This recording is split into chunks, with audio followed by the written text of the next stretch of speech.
Who the fuck unsubscribed? When I find out who that was, I'm gonna Oh, kill that drives me crazy when people do that, man. Oh my god. you. Yeah, I think about it too, and you think about them dying in their bed. Talking about your long in your journey. How dare you? Your long in your journey. How dare you? Hello? Say again? One more time? I didn't say anything. Oh, it's the music. The music sounded like eyes. Eyes of hell.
Welcome to Fanboy Modeling School. I am the Fat Mantis, and I'm here with my homie.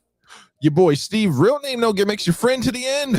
Hell yeah, what is poppin'? You were going to say that, weren't you?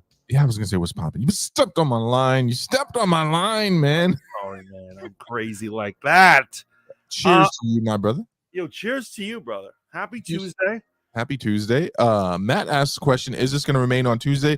You know, Matt, this will officially mean that we've done every day of the week here on Family Modeling School. I was thinking about that every Tuesday was the only day we had not done. No, you're right. We kept on going backwards, right? I think we started on Wednesdays, actually. Now that I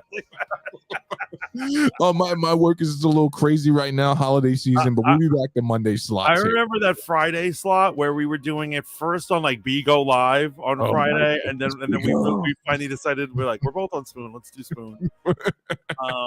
Yeah, we oh wow, long running podcast, man. Long running podcast. Oh, we keep it real. This is the history of us as creators of this show. Really, you grow.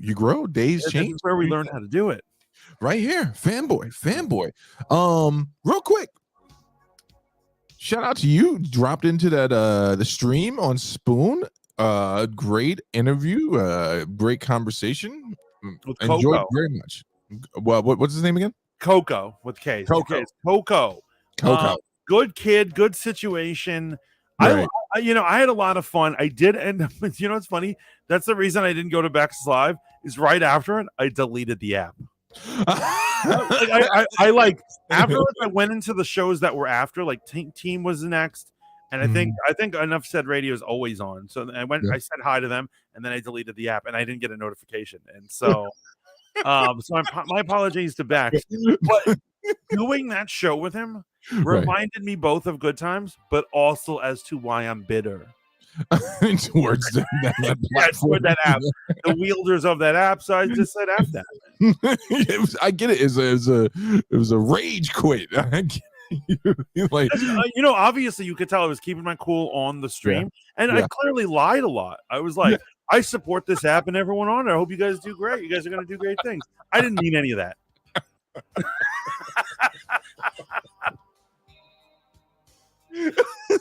I hope this thing burns down, and if you're on the ship with it when it burns. Yeah. I just hope he doesn't get a broken heart because he's a good kid. But but yeah, I decided to do it. It was a little experiment, and all these things. But I don't want anyone to think I am back. But where I am here is on YouTube, Fight Juice Online. We would love it if you liked, shared, and subscribed. Keep tuning in to Fight Juice Online. I see you've been doing a lot of God of War streaming. Yes, I've also come to a conclusion, right? So I got stuck at a point, and I got so frustrated. A few things happened during one of my God of War streams. One, couldn't get the damn capture card to work right. Rookie game streamer, so that was an issue. Two, I got stuck at a point, and I hit that awkward space where I wasn't talking anymore. And I was just so angry losing, but I was trying to be entertaining about it. I'm like, okay, we're having a great stream. And you're right. I should not have picked the hardest difficulty. I was like, classic mistake, bro. Classic mistake. I love it. You're like, what should I do? Should I do regular or the extremely hard version? It's like, welcome in. Minnie Pearl says hello. Hope everyone is doing great. That's Dragon Lady. Shout out, Dragon Lady. How are you? Dragon Lady, of course, Sheldon Iceboxer. Love to see you here, brother. Thank you so much. What up, my brother? Well, the strange thing is we're probably going to get low turnout here tonight because I think Donald Trump is doing like an 8-hour speech tonight. And so, is he announcing his candidacy? Yeah, tonight? He announced. I was watching before we started, but he usually goes long, and he'd already been going. He'd only gone 45 minutes, and I was like, wow. What was the turnout like for it? Well, I was on Rumble because I like to support my alternative apps. And when I first went in at the very beginning, I saw that it was like 170,000 something. Wow. He'd be making Rumble like him. The only person who's really beaten Trump is what does that do? Steven Crowder. Yeah. Wow. And I was on election night, so unfortunately, Rumble remains like a political app. I really hope there's less political. I would watch it more if there was less political stuff on it. So I've found some nerd content on Rumble. I've found that navigating the live streams on the app store is a little bit easier than doing it in the browser. So I've found alternative stuff, but it always goes political, just like the show. At some point, it goes political. I was watching someone play video games, and I was like, oh, here it comes. And he's like, and the left-wing nut jobs. Pearl's doing fantastic. Good to hear. Speech is over, but Fox cut away early because he started rambling. I did right before we went on. He did start to ramble about how he wants there to be speedy trials for drug dealers so we could execute them the same day they're arrested. Wait, I'm sorry, did you say execute the trials or execute the person? Okay. The person. He was like, we need a fast trial, and by end of day they're killed. And I was like, like I didn't know what I was watching. I was like, what? The crazy thing is, I don't think he's joking. I don't think he's. I don't think he's joking. Yeah, Pearl says, "Damn." It's crazy. It's crazy. We live in crazy times. Right. I think we all know there's some bad political stuff, not just from the Reds versus the Blues in this country, but some bad stuff happened in Europe today. Oh, I'm not up to speed. What happened in Europe today? So while Russia was, they sent 90 missiles the way of Ukraine. Ooh. One of them sailed too far, fell into Poland. Oh shit! And I was just like, yeah. So that's real. That's horrible news. Let's pray for peace. I don't know what this means, but like. And so this is how world wars start, right? Like, I hate to use that phrase, but as soon as you piss off one guy, he's like, well, I'm going to fight. And then it just escalates, right? Everyone's jumping in. Well, it's shout out to Poland, and my prayers and condolences to anyone that was, impacted by this. Off air, we can talk about that type of stuff. But yes, to answer your question, there's no quicker way to rally another country to the cause of a country that was kind of in this ambiguous state because of NATO and all that stuff, because that's what this is allegedly over, is that the Ukraine was being inducted into NATO. But yeah, there's no quicker way to get someone else into a fight by punching the wrong dude. Right? You swing, they duck, you hit some other dude, and then his crew's in there, and you're like, I don't know what's going. I don't know who I'm fighting right now. I hate to laugh, but we try to keep fanboy joyous and lighthearted, yes. So that's what we're going to see. The problem is I'm a parent, right? So my day-to-day activities take up all my time, right? And so the wife and I got up early today. As we have 3 sons, and it was dentist day, so we took all 3 of the boys, and I realize now that I'm raising a house of young it's a young frat. Like, they were cool, calm, and collected in the car. As soon as we got in the dentist's office, these fools turned up. They were just like, "Oh, toys, what, bro? Hold it." Yeah, that seems to happen. Households where it's all boys and it's like multiple boys. Yeah. The energy shifts, right? And I remember I had one pastor, and God bless him, he wasn't Catholic, but you would have thought of, because he had 6 kids, and they were all daughters. Oh no! And I was like, no. I prayed for that poor hunting ground, kicking boys out the window is what's going to happen. But yeah, we got a humdinger of a show, a banger, as it were. My apologies. Tonight was supposed to be the night I was going on with Mike G from the Jungle Brothers, hip hop pioneer. Have to reschedule for tomorrow, but it's still a thing. Let me just say this. Truly blessed and honored to have someone like that on my show, to agree to do the show. So if they say they need more time, whatever it is, that's what we're doing. Oh, yeah. Absolutely. Definitely don't get mad at him. Do not scold that poor man. No, hell no. And just a quick announcement. I was originally only going to stream it on the Hold Up TV and Conversations That Matter, which is my secondary channel where I keep all my interviews and stuff like that, just more cohesive so people can find it. But I'm also going to upload it to Fight Juice Online, because it's such a big deal to me that I want to make sure that I'm showing Fight Juice the love, and I'm going to put it up there. So it'll be streaming on all 3 channels. That would be amazing. I'll do some art if you're into it. I'll do some art. I'm into the art. I love the Mantis art. So let's get it cracking. Shout out to the frat. Shout out to Tri-Tao. There we go. Yeah, exactly. They turned up so much, man. Like all the nurses are looking at us, and they're looking at my wife and myself, and they're just like, "You guys had a lot of sex, and you made 3 animals." But they're well behaved. until it's like it just turned into anarchy at one point. Like the dentist came in, they're like, "Yo, what's up, dentist is in the house." They're gonna be Klingons by the time they're teenagers. Really. Yes, honor bound, honor bound, fighting wars and stuff. Honor fights, honor kills. It's gonna be great. Honorable mentions, right? Honorable mentions. Poor and curious case of Black Adam. Poor curious case of Black Adam. Obviously, it's been announced by scoopers, YouTubers, and other some trades. I won't say major until I really research this. Black Adam is not going to turn a profit and is officially now considered box office wise the F word. Yeah. And I could not happen to a worse franchise. I mean, could not happen to a nicer guy in The Rock, man. You know what happened? This would not have happened if he had just opened his movie in September and given a clear berth for a Black Panther. Yeah. Start opening it 3 weeks before Black Panther, something that's clearly going to be a huge hit. Is direct conflict, right? Bad move. It was just a bad move because there was nothing going on in September in the theaters. There was nothing.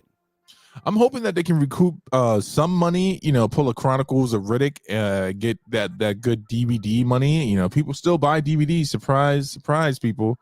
But yeah, it could not happen to a nicer guy. I hope they slip the right Chinese official some money, and then he's just like, "We're gonna open it here."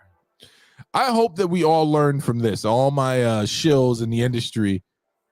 Stop chasing those Chinese dollars, of which you only get 20%. This is the worst arrangement I've ever seen. And you know what? I'm starting an official boycott on Chinese movies here on the Hold Up TV. Okay, calm down. Simmer down. Well, I will not be buying any more bootleg. As you know, I don't.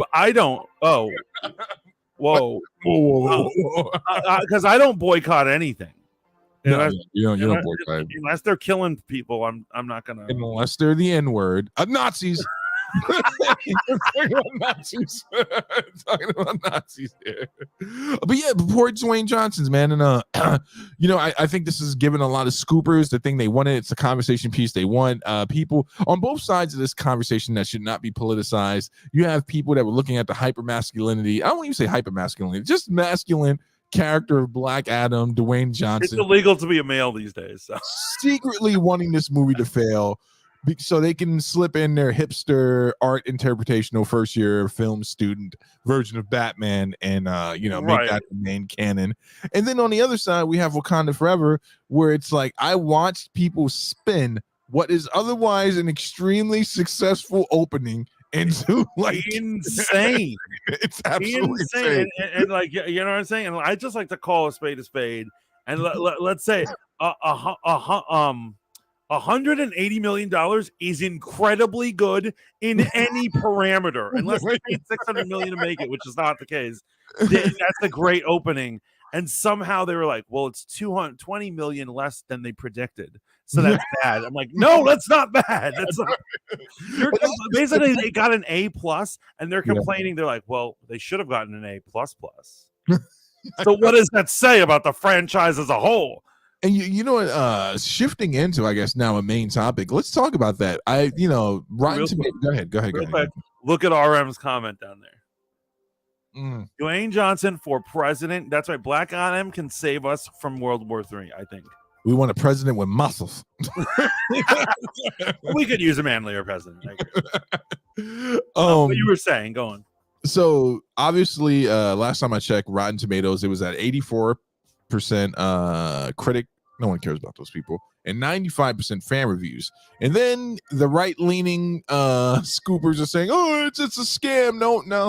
No, bro. Like, this happened exactly the way I thought. No spoilers here. Diehards had issues with it. And like I've always stated, the casual fan, which Marvel is banking on coming to their films, they love this movie.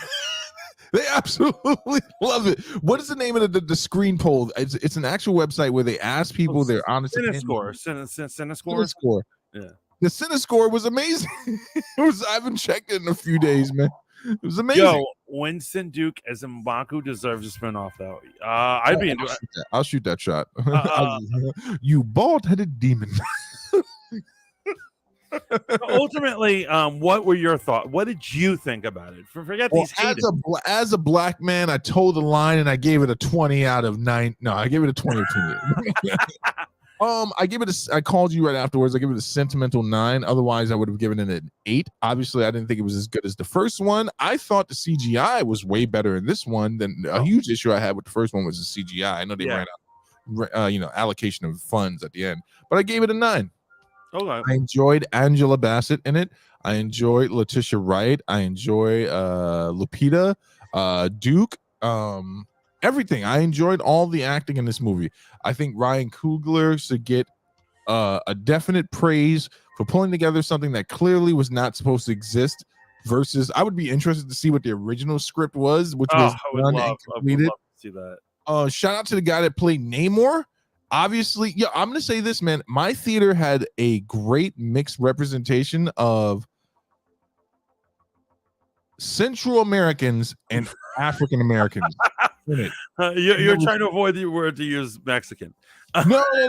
Well, not Mexican, because like it was like there were El Salvadorians there, there were Mexicans, like they were flying their flag, there were black, the African Americans there were Jamaicans there. My son is obviously half Colombian, half African American, so this was a good look for him. Story wise, there were some issues with the pacing, right? It's a 2-hour and 40-minute movie. I forgot at one point this is the reason that is because it's a story being told, and it's also the crescendo for phase 4, so it makes sense. In retrospect, it was 2 hours and 40 minutes, but they definitely could have shaved 40 minutes off of that and made a much better movie. Public says, "Hey friends, just stopping in to say hi." Hello, public friend. Always good to see you. Thank you for stopping in. But I had a great time. I enjoyed it. I enjoyed the movie, man. I did not cry. Not that there's anything wrong with crying. What, you didn't cry at all? No. Oh, you're a monster. You're a monster. I didn't cry at the birth of my children. I didn't cry at my wedding. Why would I cry in the movie? I cried at the birth of your children. I said, "Oh God, there are more of them."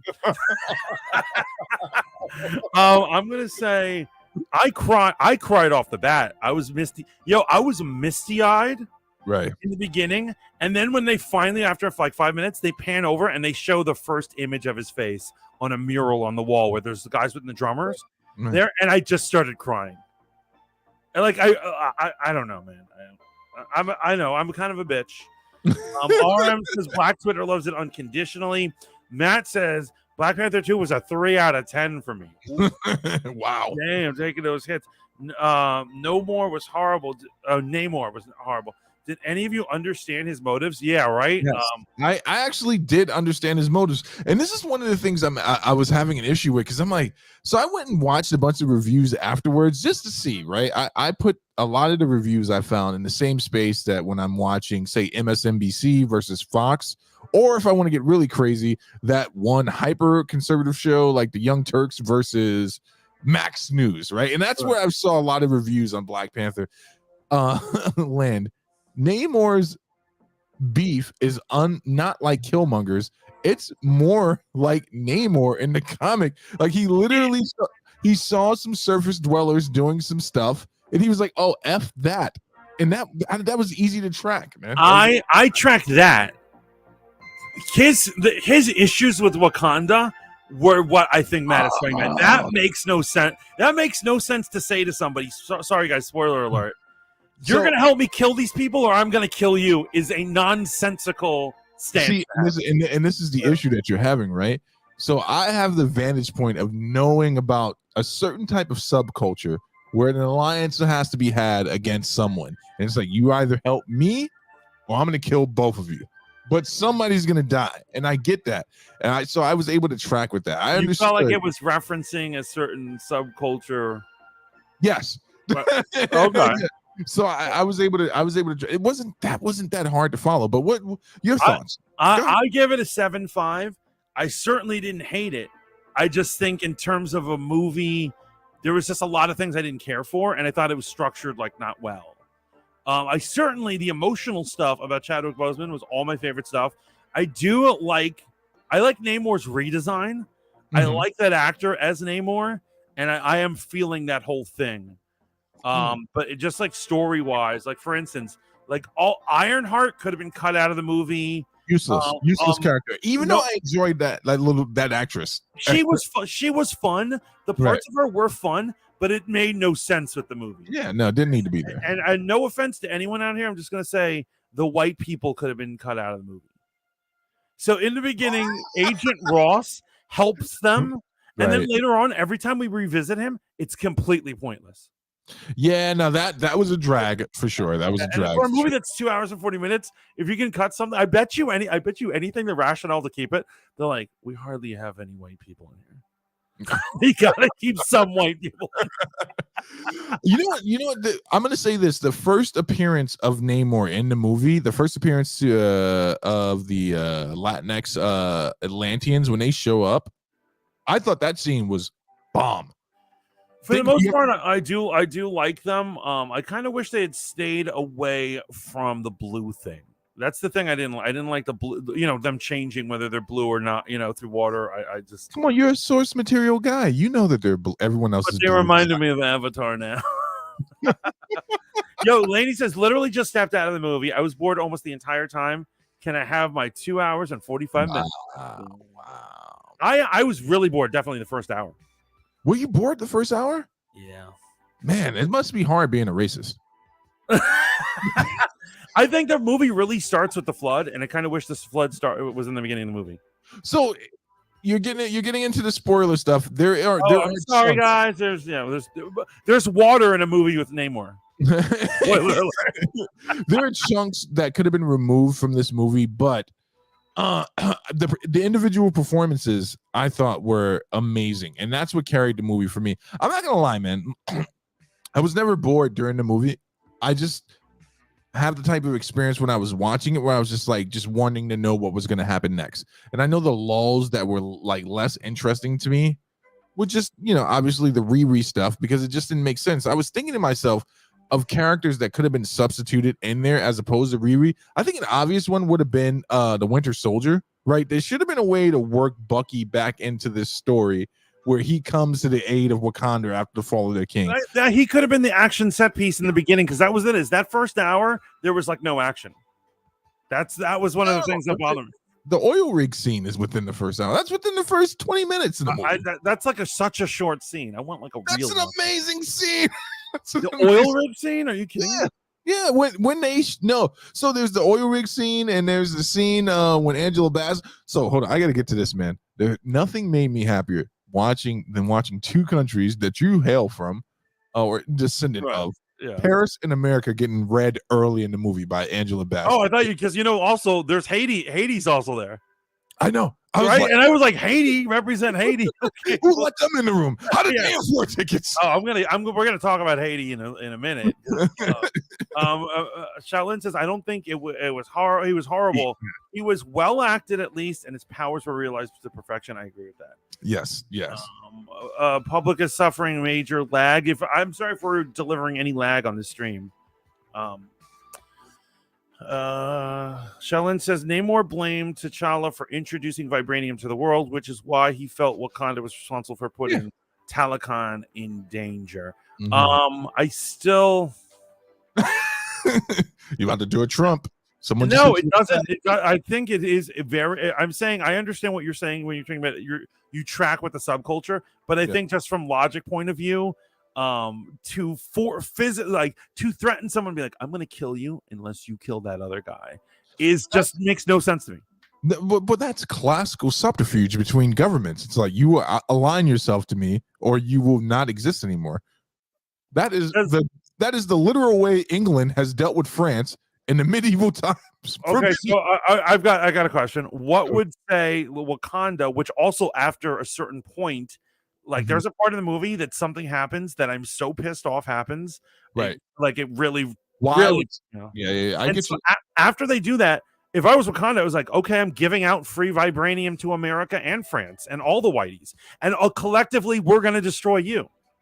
See, but I thought about that part. Why wouldn't they align themselves with the rest of the world against Talokan?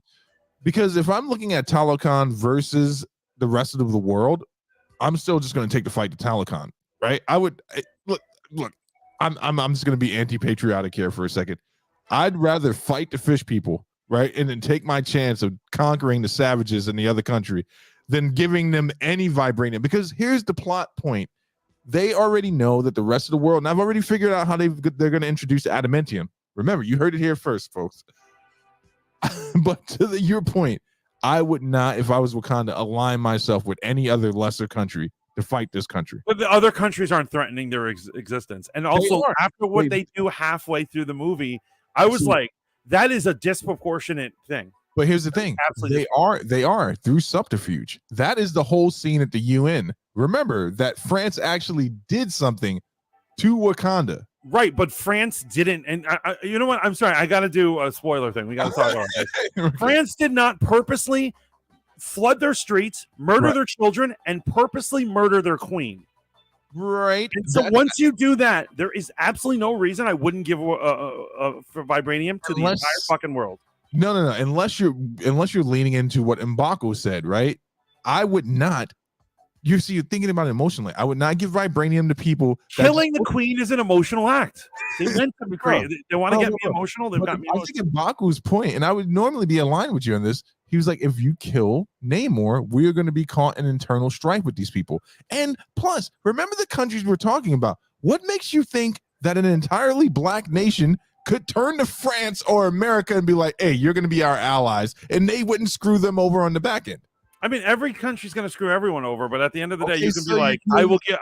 We have trouble with these guys. We'll give you the secret of vibranium if you destroy them." And I would do that, and I would win, and Namor wouldn't be a problem. And then you would do.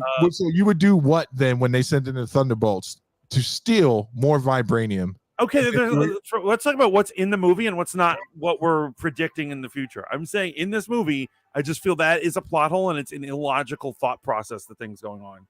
Through Namor. I don't honestly. So the only problem I can agree with you on that is that Shuri had a moment of like crisis as a character where killing Namor would have definitely led their countries into an internal war, and that was something they set up within dialogue in the movie. And I understood M'Baku's point because they're looking at Namor, the Talokans, as this higher figure. He's not just a leader. He's been with them for over 500 years. He is like their deity personified.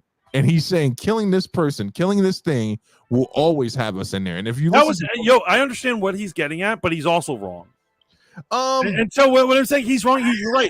They're going to feel very emotional, but at the point, if you kill my mother, I'm going to do everything to kill you and your family, and that's it's totally horrible strategy. It's totally misaligned with reality. You should do a small attack on them to piss. No, there's one thing that aligns it with reality is that the Wakandans were outnumbered 5-1 by the Talokans. But I'm just saying, once again, if you do that, I will give vibranium to everyone, and you will lose no matter what. No, wait. But we're talking about things that are in the movie. But I'm just saying, like the logic. I'm talking about plot holes. You put a restriction on me. Let me put your restriction. You were talking about teams that don't exist yet, and you're like, when the Thunderbolts come, that team exists. We see that their benefactor is in the movie. I see that you have to show for this movie being an African American. I dig it. I was waiting.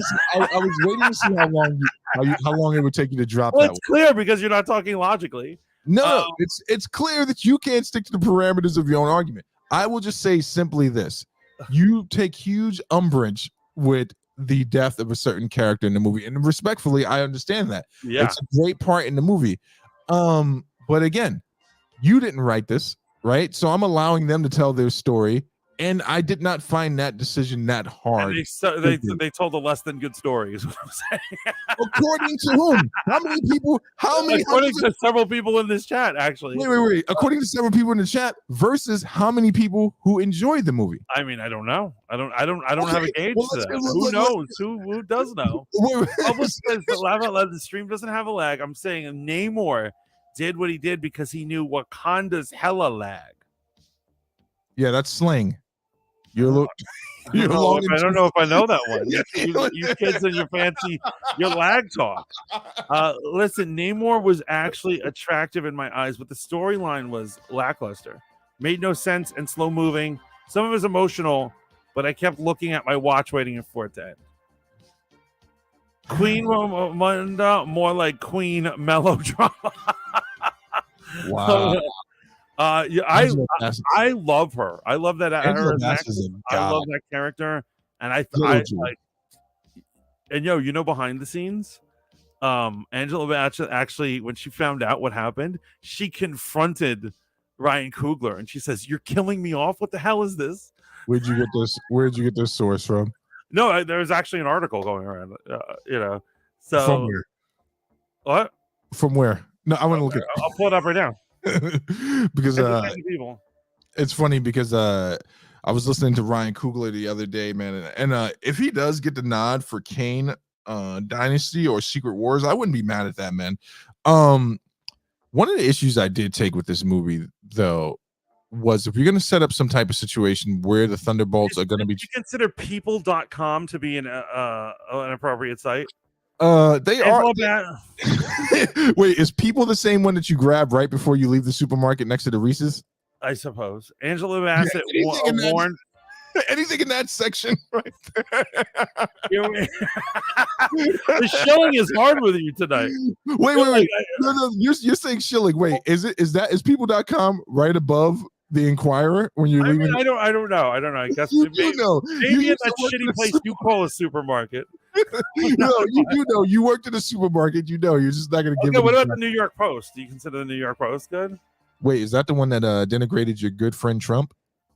They denigrate everyone. They have the ones with the crazy headlines. They're like they went after your profit, man. Yo. Okay, here's what it is. We can talk shit about this. You cannot frame me as a Trump supporter in the circuit. Okay, that's crossing the line. The girl at work today told me I would give Kuklai Khan a cuckoo coochie. And I nearly died. You know what's crazy, man, is that so many people came out and had something to say about Namor's physique prior to that, but I was like, women are going to be attracted to this guy. You live in your mother's basement. How many women are going to go out to a movie theater to see you? Not you. I'm talking about like people who were like, what's that word the liberals use? Yes, body shame. Is that the term? Right? Body shame. I sent you two things that they're probably sources you're not going to follow because it's the Post and People, which apparently you don't think are appropriate. No, I just asked you about the placement of People, and then I don't know. I don't know. Probably is where you were leading me with that. But is this movie in this movie? It's okay to criticize America and call Americans xenophobic and nationalistic, and say that they are insular. But when African nation is xenophobic, insular, and nationalistic, it's okay. So allow me to retort to that. And I'm definitely going to pull the black card here, but they didn't call all Americans xenophobic.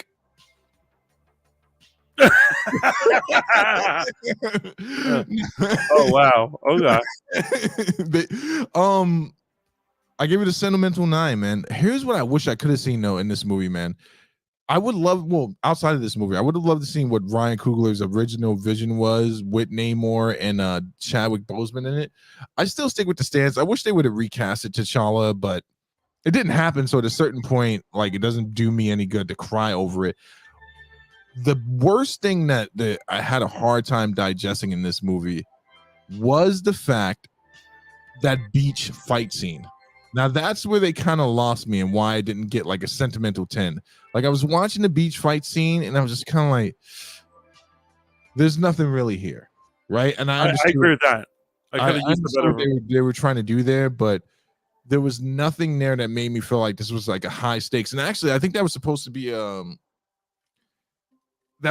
direct correlation to that epic fight scene that T'Challa and Namor had in the desert in Hickman's New Avengers, and I was just like, it wasn't there for me. Also, the plan that Shuri put together wasn't really there for me either. Like, I can understand the microwave situation, but taking your best and your most elite out on the open water, on an ocean where they're gonna clearly can't fight on the level of these these guys are riding whales and shit.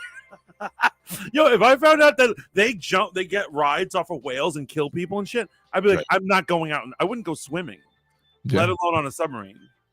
But listen, hey, I had an interesting conversation in regards, and I had an interesting conversation with someone from Central America, and I asked them, boldly, just straight out. I was like, hey, you went to go see this movie. Did you go see it because of Namor? And what'd you think of that? And did you feel quote unquote represented? And they categorically answered yes to all three things. They were like, this was because this is not a person that was, is Boricua. They're not Dominican. They didn't grow up in New York. They are actually from Central America. And for them, going to see it with their family and seeing that type of representation, and them actually, here's something else they did. Shout out to Lupita. I don't know if you know this about her. She actually speaks Spanish, right? She went to college in Mexico. She's an amazing actress. Yeah. I didn't know that. Yeah, she's an amazing actress, dude, and she's extremely intelligent. But shout out to them to speaking to the actual descendants of the Mayans. Are you up on this people group that live in Central America and they speak Spanish as their second language, but they speak their native tongue? And I was like, this is amazing. And most of the people the 4 people I talked to who hail from that part of the world, they said they enjoyed it. They were like, it was cool to go see a movie with a character that represented him. And obviously it's always cool, and I think that is cool. And that's what I'm saying. If you notice, there are actually Namor stands who are giving me guff because I before this movie and even after, I don't mind the change. They're like, everyone's like, you like comics accuracy. I'm like, yeah, but I actually think this is it's very clever what they did in terms of costuming and all these things. I like that they added the Aztec thing. I love that scene when he puts on the crown, the head dress, and he goes down onto his throne. See these people. Although go ahead. I will agree with RM. The city, the underwater city looked like a dump. Atlantis always looks like a dump to me, no matter what it's in, because it's underwater, right? There's a lot of moss everywhere, fish. Doesn't seem like the type of place I want to live. Let me ask you this: those people you were engaging with, were they fans of Jason Momoa's Aquaman and Atlantis? Because no, these are Marvel guys. These are like Marvel guys. All right. I circulated that picture you sent me around. You armed me with that picture, and I spent the next 3 days engaging the most far-right groups ever. And I stumbled across some great articles in regards to that picture you gave me of Namor. And it's amazing to me. Like, when you use the word shill, you should definitely include it when it says, for a person that is willing to go die hard for either side and they can't admit they're wrong. I found a damn near 3-page essay from this right-leaning nerd that was like, this is clearly not about identity politics. The way Namor is using the word white man in this is more derivative. And I'm like, bro, stop it. What? I'm like, stop it. It's crazy. And you're right. And I think it should be used for the opposite side. Like, for instance, these people who are pretending this movie didn't do great. Yeah. That's insane when I can turn on a video and somebody is like saying this movie did not do great. This is bad. This is alarming for Marvel. I'm like, this just proves that they're always they're going to be on top no matter what they produce. Bro, that is the culture of YouTube. That is the culture of clickbait reporting and scoopers and just the laziest type of commentary, because 180 million domestic is great, but 300 million worldwide opening. And then people try to do this weird thing where they split Thursday take in from the Friday. I'm like, no, that all gets lumped part together. Of the weekend. No, that's absolutely part of the weekend. It's part of Friday sales. But hey, let's just look at the Thursday. It was 25 million on a Thursday. Yeah, but, I admit Black Panther made all of the money Black Adam has made in a weekend. Not even just in the weekend. Like, it made it in the first 8 hours of movies. Really. I mean, Ryan Coogler can only have another Marvel movie as long as the main star promises not to die right before they start filming, because he can rework an complete script. Yeah, I mean, okay. Obviously we all wish. Yeah, obviously we all wish we could have seen what the movie would have been. And that's the movie I want to give a 9 to. The movie I didn't get to see. Wait, what? That's what I'm saying. Everyone, like, people are saying I give this rave reviews. I'm like, if we were still, obviously, if we miraculously still had Chadwick Boseman, and it was still the story of Black Panther and not surrounding family, and you were to compare the two movies, I'm willing to bet in that alternate dimension, wherever that movie lies, that's a movie you'd give a 9 to, not this. So wait, let me see. Let me just mirror that back to you. Without any data, in an alternate reality, you'd be willing to dole out a 9 for a movie that Chadwick Boseman was in. Yeah, I love Jurassic Wilson. Are you kidding? Oh, okay. But here's what it is. It is. I love Chadwick Boseman, and I love the first Black His name Panther. is Chadwick. You say it right, you Haitian fuck. You Chadwick. Chadwick is such a white person's name. It's so unfortunate. I don't know how this poor guy got that. We have white people's names. What are you talking about, the two of us? Your name's short for Romulus. Chadwick is sounds like some British guy, right? Chadwick has a nice button-up shirt. He's always on time, Chadwick. That's what I hear. Chadwick's got good egg sandwiches and plenty of mayonnaise. But Public says, if I'm being honest, the only Ryan Coogler film I've ever liked is Fruitvale Station. I don't love his work aside from that. Oh, yeah. Cool. Okay, I'm out. Have a good night. I know I'm behind on my phrases, on the chat. So Pearl, aka the Dragon Lady, has probably already left, but we love you and thank you for stopping in. What up, lady said that man was hot. So she loved that. She loved that. What else we got? There's absolutely nothing to body shame on that man. I'm not gonna body shame Namor. Namor, I think Namor was good all the way around. He was the actor. I have no complaints about the new design of him or the actor, the acting and stuff. I gotta say, and we've already hit the spoiler turf. Him killing the queen took it too far. Now I hate him, and I'm never gonna side with him in a movie. I certainly wouldn't go to his standalone movie. No, that's interesting that you say that, because that just means that you hate the character for doing something that in canon you found despicable. I can dig that. I can respect it. Yeah. It really, it pissed me off. And then you know what? I got pissed off again in the end when she didn't kill him. Obviously, I knew that was going to happen. Obviously, but I was like, she just killed your mama in front of you. What are you gonna? What's wrong with you? I agree with you, man. The original script, I would have loved to seen it. You know, it's an issue that people have with it. There was a certain cameo that I've only found one person, you being that one person, that took umbrage with it, but I respect your opinion on it. I was like, oh, that's a good take. But I think in the original script, that cameo you and I were talking about probably had a lot more depth, right? And I think if T'Challa was in that scene versus Shuri, there probably would have been a lot more there. That would have been amazing. That would have been friggin' amazing. Yeah. Oh man, that would have been amazing if he finally gets the heart shape arm back, and then he's like, and he sees. Oh my god. I would have even gone with the cheesy, if they would have done this early on in the movie, Killmonger being in stasis, because it's consistent with Chadwick's character, with T'Challa in the MCU. Like, he couldn't let his cousin die because of what King T'Chaka did, right? And that's the funny thing. If King T'Chaka was here when Namor showed up, this conflict would have been resolved quite readily, because King T'Chaka in the comics and the movie, he's a bastard. He does not play. That's what it is. Yeah, he's more morally aligned with Namor, where he's like, I'm gonna do what's best for Wakanda. But you know what's actually funny? But also another thing that makes, because I'm thinking about what you're saying, that cameo. And not only that, it would make more sense because obviously Chadwick's character had a more emotional thing with him, and also that would have been. See, that's the thing. A lot of people missed out on part one. Like, there was so much in the original Black Panther that people weren't dealing with. But one of the things that I loved about that dynamic between Chadwick and Killmonger was the fact that Chadwick's character, T'Challa, had to deal with, I have to still do what's right for my country while acknowledging that this is wrong. And as the movie went on, you just kept finding out how fucked up the decision his dad made, how wrong it was, and how that decision was revisiting more shit on the country. I'm going to say this. I would not have made the same decision. I would have not made that same decision at all. That's to kill your brother and leave your nephew and leave your nephew out in the hood with no supervision. Way to be a king, right?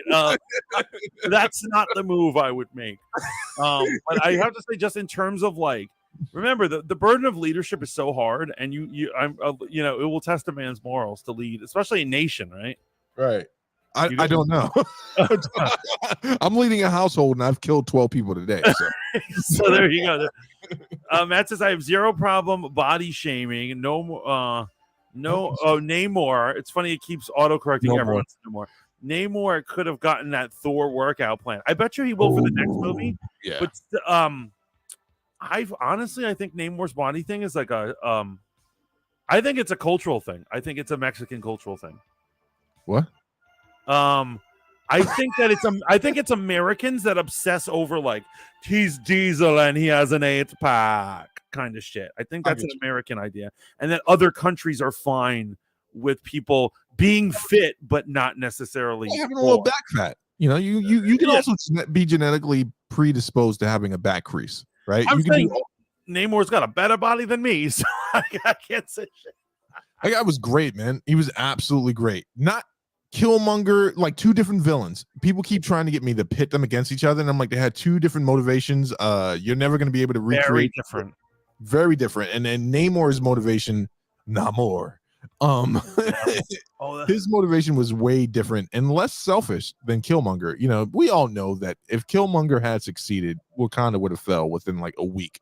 Right. So, right. They would have conquered the world and then he would have still burned Wakanda down. So I think the standout for me personally was M'Baku. Everyone's praising Shuri, as they should. I can see why you would praise her. But I think M'Baku really did. I think he was kind of the star of this movie, man. It's when you think about who that character is in the comics and how useless he is in the comics, they really have made him something worth watching in the films, man. Like he went from being a brute in the first movie who was, you know, concerned with Wakanda moving away from traditional views to this kind of sage-like character. And I enjoyed it, man. And I thought he was dead for sure after that punch. You know what I'm saying? Like when Namor punched him, you know what scene I'm talking about, right? Yes, the scene we've been mewing over for like months. When he punched him, I was like, oh, he's fucking dead. They did that. I was like, but we got another critical death, and it wasn't Namor. Drowning is a hell of a way to die, too. That was so horrific, man. It was like it was out of a horror show. And then also another thing I gotta say, I think it was very sloppy to have two different funerals, which is why I honestly think they should have had the flood scene in the beginning, and both of their death be the cause of the same thing, and they have this a joint funeral.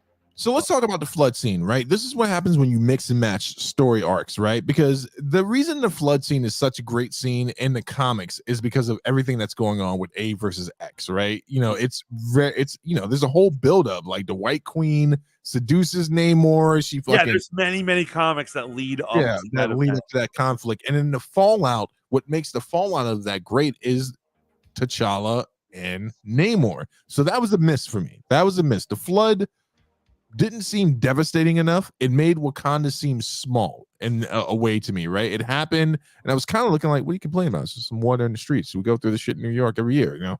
No blood vendetta needed. Anytime you know, they show M'Baku saving some people. He saves the workman and he puts him in the boat. He saves a little kid. Later on, I think Shuri saves the kid. Or no, it's Nakia who saves the kid. But the point is they're saving people, but there has to be people they didn't save. Oh, like, Namor had to have killed some people. Okoye saved the kid. And here's the crazy thing, man. You know what? This is why Shuri's plan seems like such shit to me. You know what happens in Hickman's when Wakanda does get back for that, by the way. They get back on Atlantis in a big way where they basically decimate the entire country of Atlantis. And it's a very short panel. You just see the White Panthers, you know, those guys that work for the White Wolf, swimming towards Wakanda. And it kind of pans out. Like at first it's only 3 of them in the comic, and then you realize there's more of them, and they just go in there and they fucking kill everybody. Like I really wish there was a scene like that in this movie so that I could chill, because I was agitated in my seat. Right. When I went after what happened, and I was like, somebody has to die for this, and I don't think enough people died for this. I'll say this, man. No, not enough Atlanteans died, but also there was a scene in this movie that really hit home, and this is where culturally it hit me. There's a part where Namor's talking to Shuri, and he basically, in no uncertain terms, tells her that the Talokans outnumber them, and that was a real life statement. And I was like, I feel that. You definitely outnumber us. You're saying like that was real life shit right there. Do you know what I'm talking about? Are you to lean into that? That was very real world, man. And but yeah, I agree. I don't feel like the Atlanteans, the Talokans, paid enough. I just want to talk about a secondary character. I forget the guy's name, but the gentleman that was fighting Okoye, who I thought was great in this movie as well. He's actually a major villain for Namor in the Submariner comics. Dude, he fucked Okoye up. Do you realize that we watched a woman get run into her own staff at one point? I was like, she's got to be dead, right? Like, he literally slammed her head into I know. I think people are like hating on this feminist or whatever. I actually appreciate Yes. the warrior and tough and equal treatment they have for Koye and that the other chick, the other Dora Milaje, forget her name. Oh, right. I got you. Yeah, the one she went and visit. But like I like that they treated them like men and they could get hurt and hit and beat up just like men, and they basically they took as well as they dished out. I appreciate that a lot. So you're saying that you enjoy the fact that they treated them like warriors, a higher true warriors, yes, true warriors, nothing to Because- do with feminism and any drivel of that. right? Because like the whole Captain Marvel thing, their ideas. They're like, well, we can't have Captain Marvel getting hurt. Why not? They have Thanos with the Infinity Gauntlet, headbutt her that does no damage.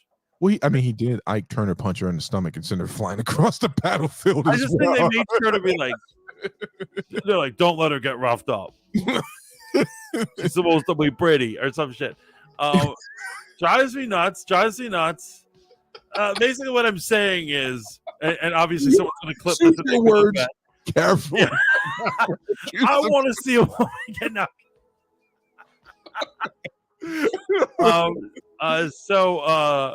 This is obviously I'm real behind on the chat. Yeah. RM says my cat's new name is La Gatia Sin Namor. What did you think of the origin of his name? Namor. I could give a shits about the name. I thought that was kind of cheesy. What I thought was cool was his back origin, like his people. We got to get into some conspiracy shit right after this. Fuck the name, right? The name was stupid. I thought they could have left it out. I did enjoy seeing that they were a people group and they were avoiding something, and then they kind of have the same relationship with the heart-shaped herb, but their own version of it, and they took to the sea. I was like, all right, that's pretty cool.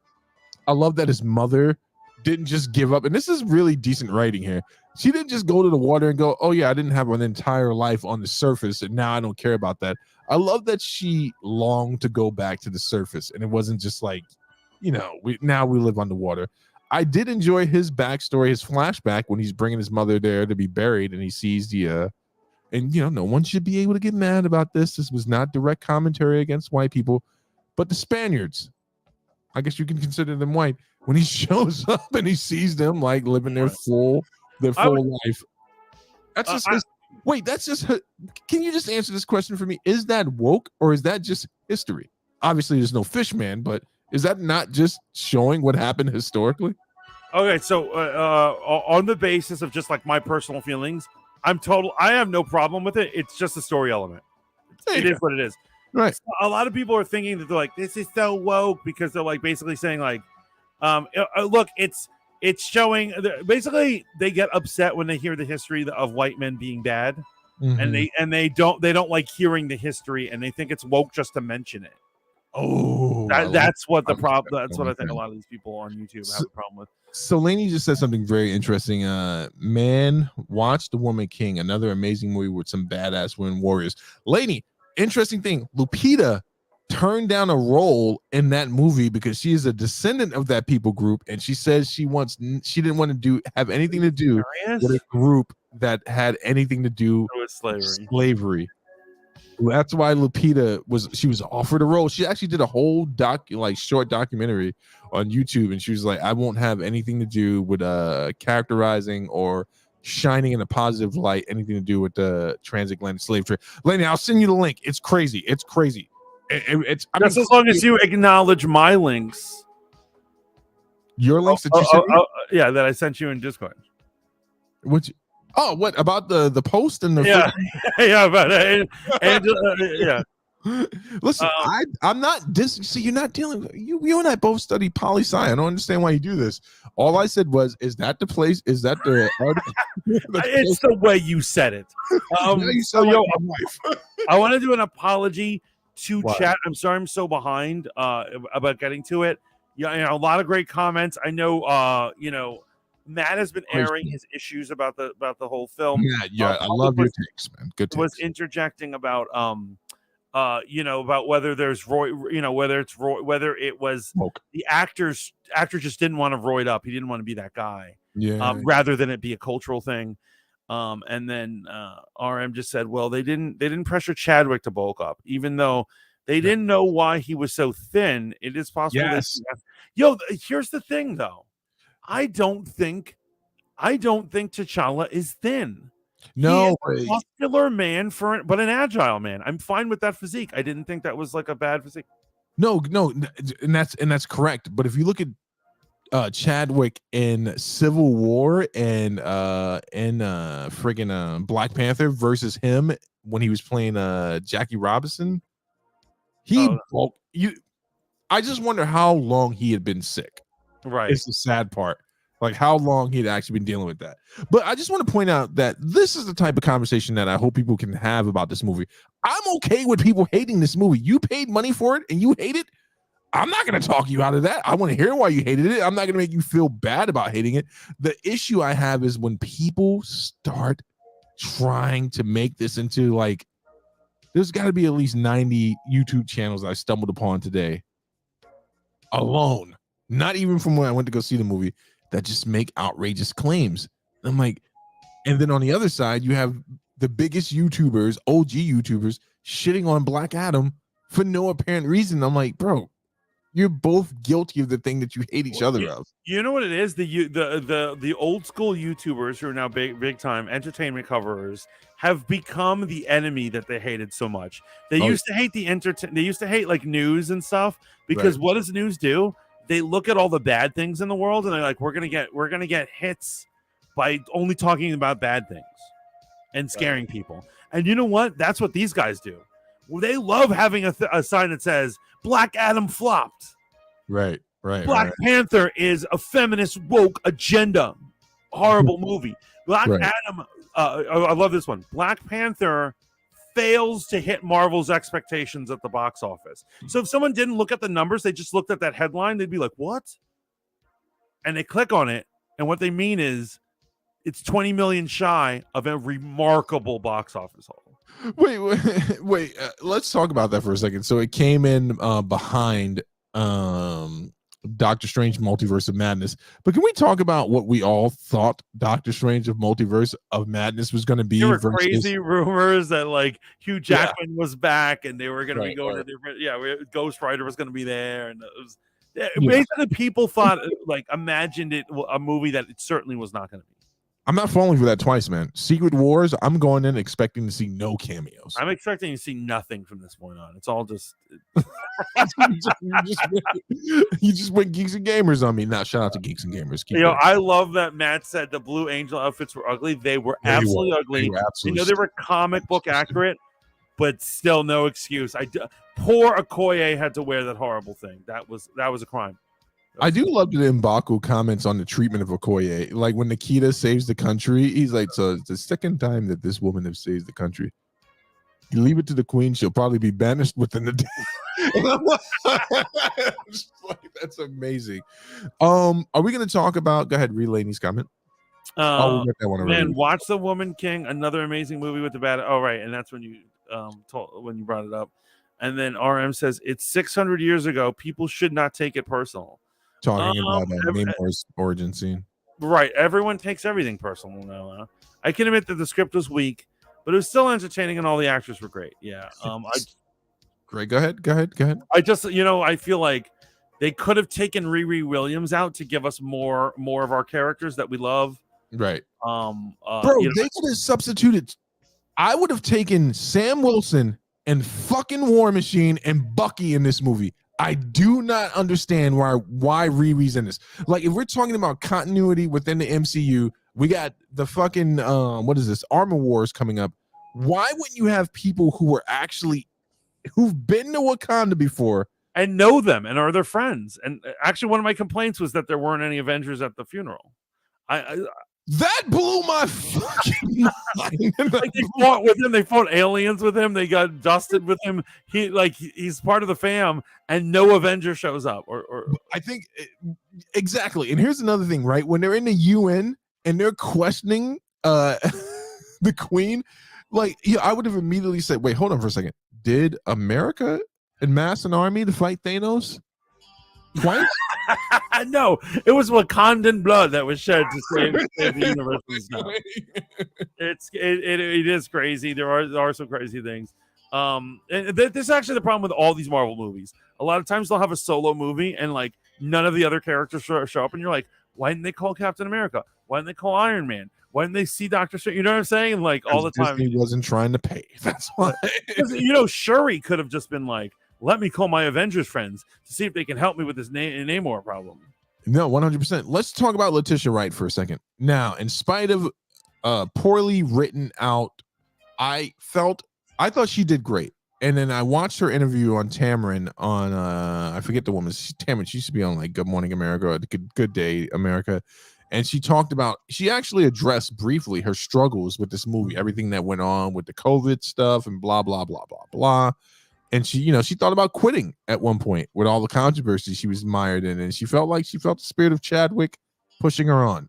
With that said, this Shuri becoming the Black Panther, I give this a 7, right? I love Letitia Wright and what she did and what she was available to do with what was given to her. But there were some issues, right? There were some clear issues with her becoming the Black Panther until the last scene. I don't think that Shuri is going to remain the Black Panther for much longer. You don't? No, I don't. I don't see how you can do that, but I wouldn't be surprised if they did it. I'm just saying from my personal vantage point, with the post-credit scene, I could see a variant, a time jump, anything but this, right? Yeah, here's another thing that I don't like, and this isn't necessarily about Black Panther. It's not a jab at Black Panther. It's a jab of everything they're doing at Marvel. It looks like they're really trying to make Avengers Junior a thing. And every character now has a child involved. There's children in every franchise. Like Thor ends up with a daughter, even though I don't remember that ever being comic book accurate at all. No, I don't know where that idea came from. No. And so everyone's got a little kid in tow. Everyone's having children. There's all these little kids. And I'm like, they're going to do Saturday Morning Avengers.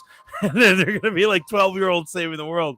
And I do not want to be there when that happens. I do not want to see that happen. So you're referring to the Young Avengers, right? I don't hear. You know what the problem is? All the ages are all over the place. Like Wanda's kids are real small. Yeah. Black Panther's kid is real small. But then you have like a whole guys like at least 20. Right. You know what I'm saying? Like, yeah. I don't know how they're gonna make all these people come together, but it is. I love kids, but I think you all know what I'm talking about. You know what I'm trying to say?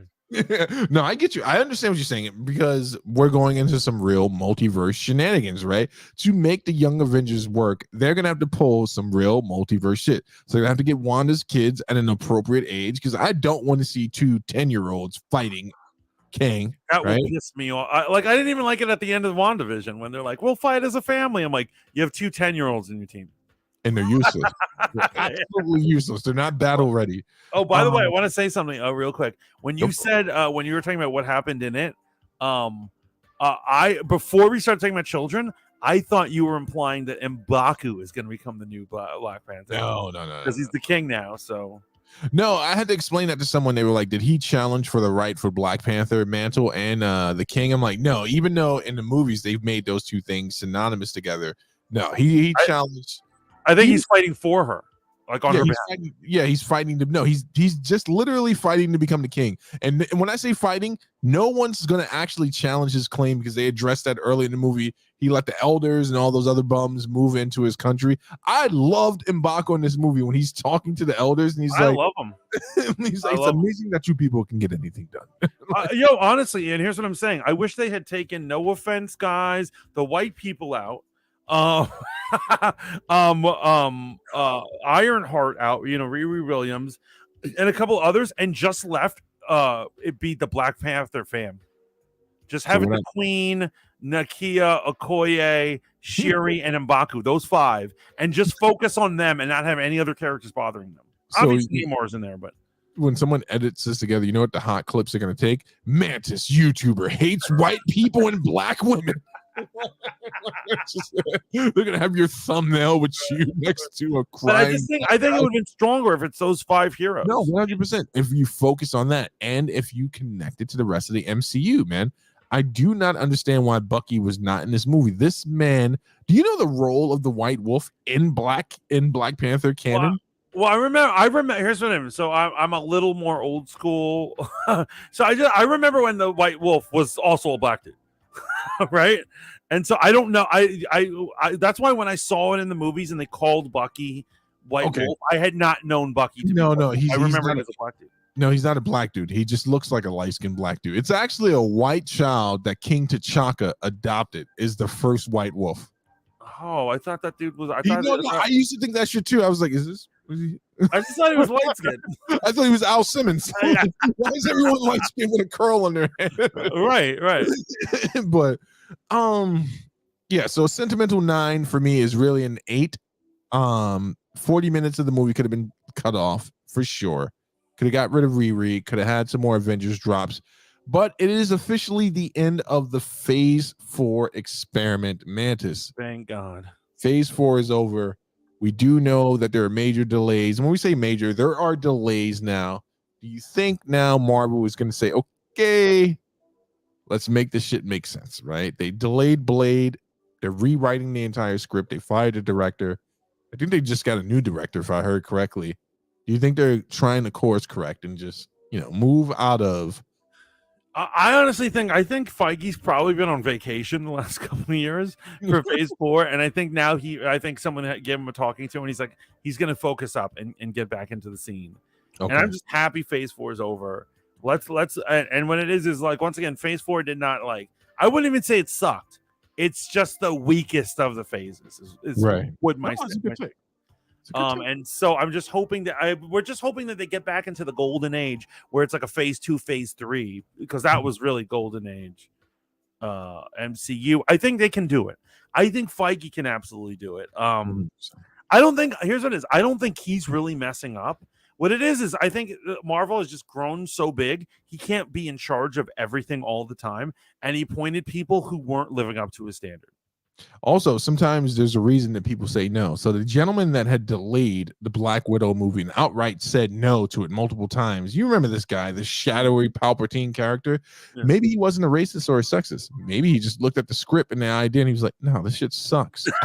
I'm not doing this. I'm not doing it. I'm not doing it. So sometimes a no is not racism and it's not sexism. It's the quality of the thing. But, But I think they can get back on it. I don't think Marvel's lost. I just think that I think Phase 4 is probably we can't see the future, but it's probably going to go down as just like a bad, the worst of the phases. But there's still some gems in there. What did you get trailer wise when you went to go see Black Panther? I think I just got like Avatar.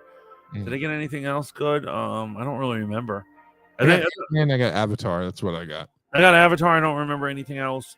I do. You know what else I gotta say I really liked? This is such a stupid thing to point out, but when they do the flip book Marvel beginning, I love that it was all Chadwick. All of it was Chadwick. That's got me set up. I immediately started getting misty-eyed. I said, no, Chadwick. Did you cry? Did you actually cry? When I saw his face, when they showed the mural, like I said, it was 5 minutes and I was already getting like kind of teary-eyed the way I am right now. But when they panned over and they showed the drummers and on the wall was a mural of his face, I actually cried. Damn, am I dead on the inside? I think you are. Fuck. Because actually another time that I got really, I didn't cry, but I got teary-eyed was at the end. The very end when she's sitting alone with the fire, thinking about her brother. Yeah, that was a beautiful scene. It was beautiful. I did not cry. I do not suffer from weakness like that. Well, I do, man. I do. I feel feelings, man. Matt says, are we talking about RK Outpost? Because he's been talking mad shiz about Black Adam from the get-go. He's an angry he talks shit about everything. Yeah, I mean, he's one of them. He's definitely one of these guys. He definitely talked smack about Black Panther the moment it came out. Like he was like, it didn't live up to the 200 million. It only got 180 million, which is still amazing. But he didn't say that like that. Those Blue Angel outfits suck. Facts, Mantis, you know it, Laney. I know I'm talking chats that are like 20 minutes old. Letitia did well, but I'm sorry. I want a man Black Panther. Sorry, I don't care if that's sexist, but that's what I want. I don't want the Young Avengers. Yeah, the Young Avengers. That's gonna be like a bad. I hate it when they're bringing all these little kids into it. It's just getting so cheesy. It feels like Power Rangers. Thank God. You might not say it, but Phase 4 sucked. I don't think it sucked. I just think it's the lesser phase. Like, out of the movies I like, if we were to take Shang-Chi, Doctor Strange, Multiverse of Madness, Spider-Man, Spider-Man 3, these are great movies. I can't say that Phase 4 sucked. Some of the shows were great. I liked Falcon. I liked WandaVision. I liked Loki. I wouldn't say it all sucked. I would say that I was very disappointed with Moon Knight because of the last 2 episodes. I was very disappointed with. Didn't watch it. Captain Marvel, obviously, thought that was a useless piece of contribution to Phase 4. Did not enjoy, I guess, Black Widow. I was very, very amped about Black Widow. We talked about that. So amped. I was so amped. She was finally going to get her movie. She deserved her movie a long time ago. And when they make it, it's absolute trash. It's Florence Pugh crying for 2 hours. The thing that drove me, I know we never did a review on it, but I have to say, it's like Florence Pugh is a secret agent assassin chick. And for some reason, they have all these scenes where she's crying and she's like, she's ugly crying. And I'm like, is she a little girl or is she assassin? What's up? Yeah, what's going on here? Trying to think. All right, let's move on. Let's move on because I really want to talk about this Dave Chappelle thing. And I shout out to you for having the balls to bring it up. We got to bring it up. We might get canceled though.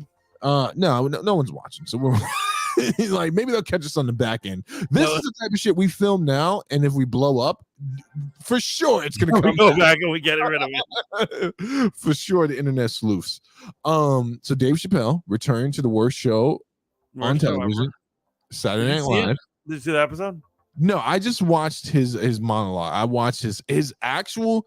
Man, shout out to fucking Dave Chappelle, man. From a comedy perspective, man, it just lands. Like he went up there and just did like a 5-minute stand-up routine. It was 15 minutes, which is way longer than most things, but it felt like 5. But went quick. But yeah, he actually did stand-up. Like everyone does a stupid gimmicky monologue, and he just was like, "I'm going to do stand-up for 15 minutes." And unfortunately, I have to say the shit hit.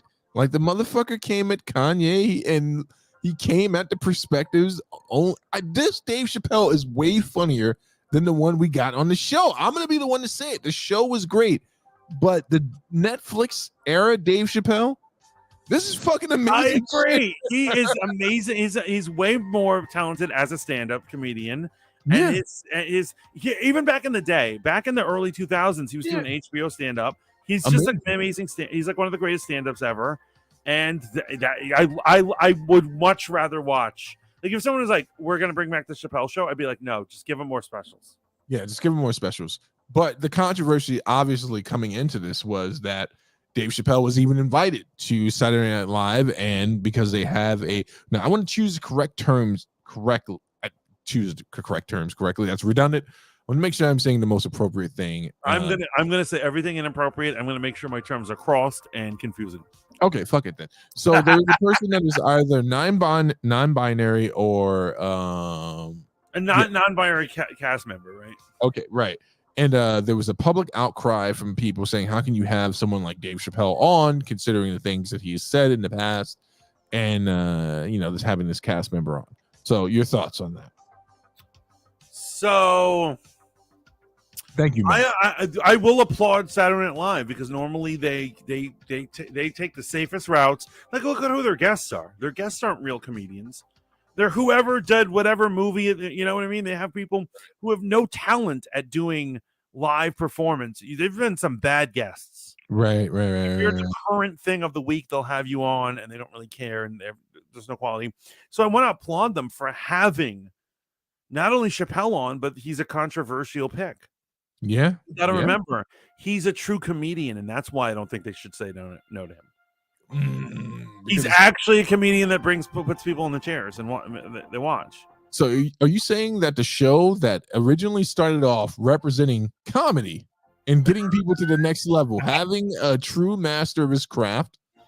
Thank you, Matt. On the show. So I don't know who the non-binary cast member is, and I didn't watch the episode. Were they present that night? Yes, they performed. They did perform. So it ended up being the writers, and that's what people are pointing out the hypocrisy of it. Okay. Is the writing staff decided to not write, and so Chappelle and the actual actors had to write the skits, which is why it wasn't very fun. The episode wasn't very funny. They had to write it in like a day or two because of this boycott. Wow. Matt says if anyone comes after us, he'll defend us. Yeah, and then he also says Dave Chappelle is a master of his craft. And then he also says, remember Ronda Rousey? Talk about that. Yeah, and that's what I'm saying. You should not have Ronda Rousey, just because she's popular at the moment, host a live comedy show. That's ridiculous. Right. And so finally, they have a real comedian up there, and I love that instead of writing a monologue, he's like, "I'm going to do stand up for a while. I'm going to do my thing," and I think it went perfectly. And what I love is, it was all about, we're going to say it, anti-Semitism. Right. That is a very hot topic right now. Hot topic. And so he dissed Kyrie, he dissed Kanye, but he also made jokes about the conspiracy of anti-Semitism. So I want to use a different word. He didn't diss. He made jokes about it, right? And he was just like, and it's crazy the way he does it because he represents conversations he had with Kanye or the things that Kanye had said. And Kanye said on Drink Champs, he did say that, like, I'm so big, I can say anti-Semitic things and Adidas can't drop me. And I love that the punchline is they dropped that motherfucker the next day. I love that when you say about I love Adidas can't drop me. I'm too big. It drops him the next day. Pub says, even though I have some opinions about some things that Chappelle has said, I feel like him being on SNL makes so much sense. And for the writers to boycott him is weird because they have had many shitty people on before. Absolutely. I do agree with that. I do agree. Very good point. But my favorite in terms of like, and once again, everyone thought he was gonna do like a trans thing or something, and it had nothing to do with anything. He was doing the spirit of the current of the times, and that was the anti-Semitism thing. And is it all right if I say one of his jokes real quick? Yeah, go for it, man. My favorite is he goes, when he starts it off, he goes, if they're black, it's a gang. If they're Italian, it's a mob, and if they're Jewish, it's a coincidence, and no one should ever speak about it.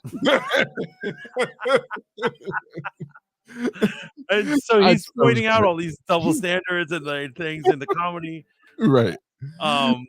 Oh man, he's great. Here's the thing, man, because it plays on so many different levels, right? Because what's good for the goose is good for the gander, and I think a lot of people will have a lot of things to say about what groups say what and who can say what about what groups. But when you get someone up there that can do it so masterfully, like Dave Chappelle, he's just like, there is no group that I won't have commentary on, and he does it in a way where you would think you can't get offended, but some people did get offended. In fact, people would definitely.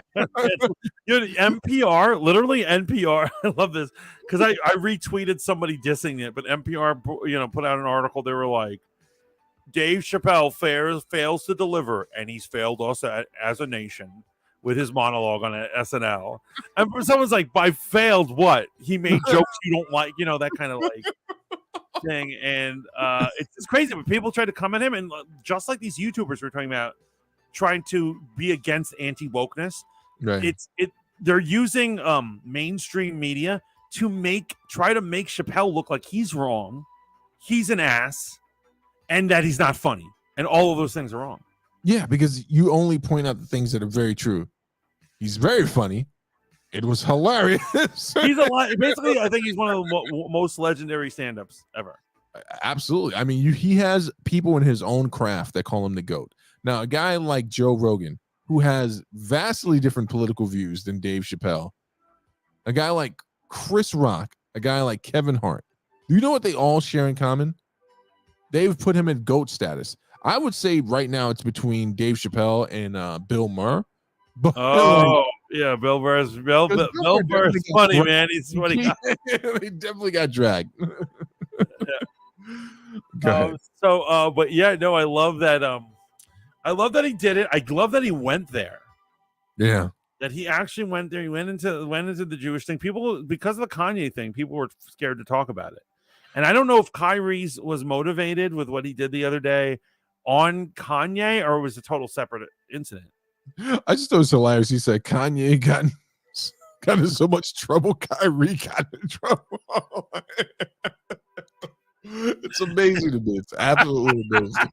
Absolutely amazing. Oh my God, Kanye got destroyed. Kanye lost $1.5 billion. He said he's free now. He says absolutely free now. They can't control me anymore. Oh, did you see that Candace Owens kind of acknowledged but distanced but kind of supported Kanye? She did an entire thing on Daily Wire where she acknowledged that Kanye is her friend. That's number one. She acknowledged that Kanye is someone she cares about. That's number two. She also acknowledged Kanye's right to say whatever is on his mind and how worried she was and the response that people had to Kanye. So she checked all those boxes. But then, in a masterful way, she also said, I have not been a good friend to these people. And I'm like, oh, as soon as she said that, I knew exactly what she was going to do.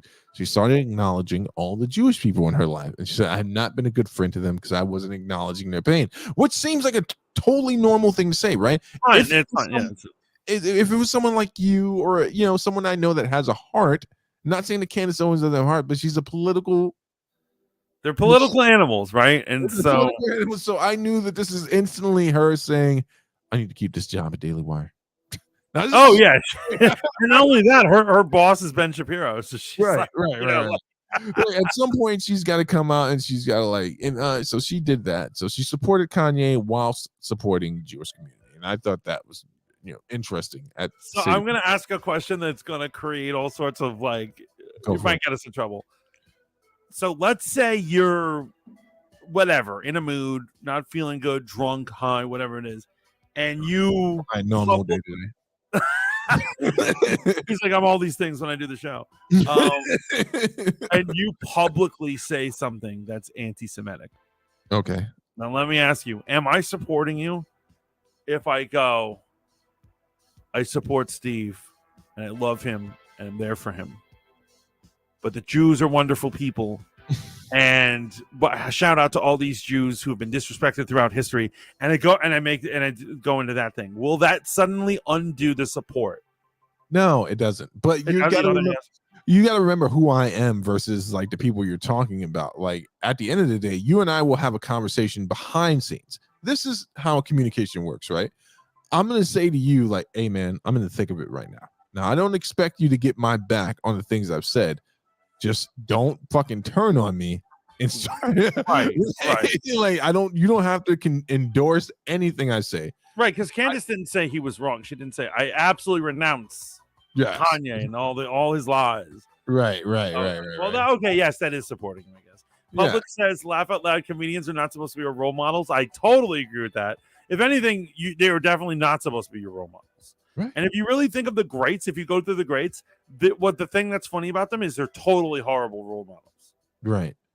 Now there is a part of me that says that at a certain point you got to pick a side, right? And in support. So this is the thing I have an issue with allyship, right? So I understand that if you're the prime minister of France and I'm the president of the United States, you are my ally. We've come to some accord where we will align in these things. But there might be something I do as America that you are like, we cannot get your back on this one. You've gone too far. That doesn't make you a bad ally. That just means I overstepped the bounds of the agreement that we made to be allies. And this is the issue I have with the term being an ally. So me being your ally does not mean I publicly come out and endorse every boneheaded decision you make. That's not what being an ally is. If you're wrong, you're wrong. Now, in the immortal words of that great song, Hold You Down, yeah, even when you're wrong, you're right. I'll hold you down, but I'm not, you know what I'm saying? I'm not endorsing that shit. That was well said. That was well said. I love that song. I got you. But this is funny. This reminds me of something that I had with my pastor, and that we literally got in her office, it was more of a friendly debate, no no heated or whatever.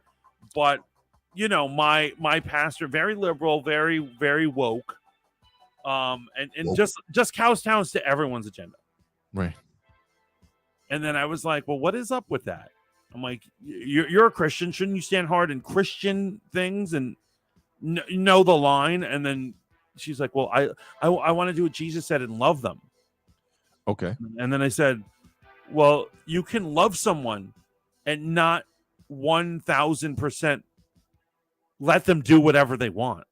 You can love someone. someone. I love someone doesn't mean they can break into my house and just take all my food and fucking break my window and take a shit on my cat and then leave.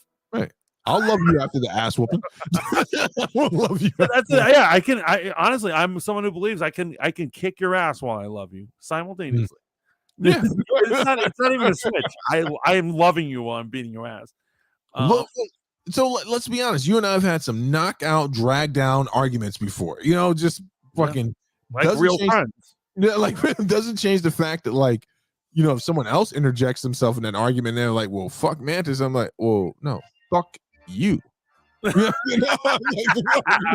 Goes to a different place. But I don't agree with everything you say. You definitely don't agree with everything I say. But it's not that weird thing where it's like, well, you know, agree to disagree. It's like, no, it's my boy. I love him. We don't align on everything. I still got his back. You say some public shit about a people group that I don't agree with, I'm gonna tell you first. But when the mob comes from you, I'm like, oh wait, hold on for a second. This is still my boy. Right. I'm not gonna let you motherfuckers like fillet him.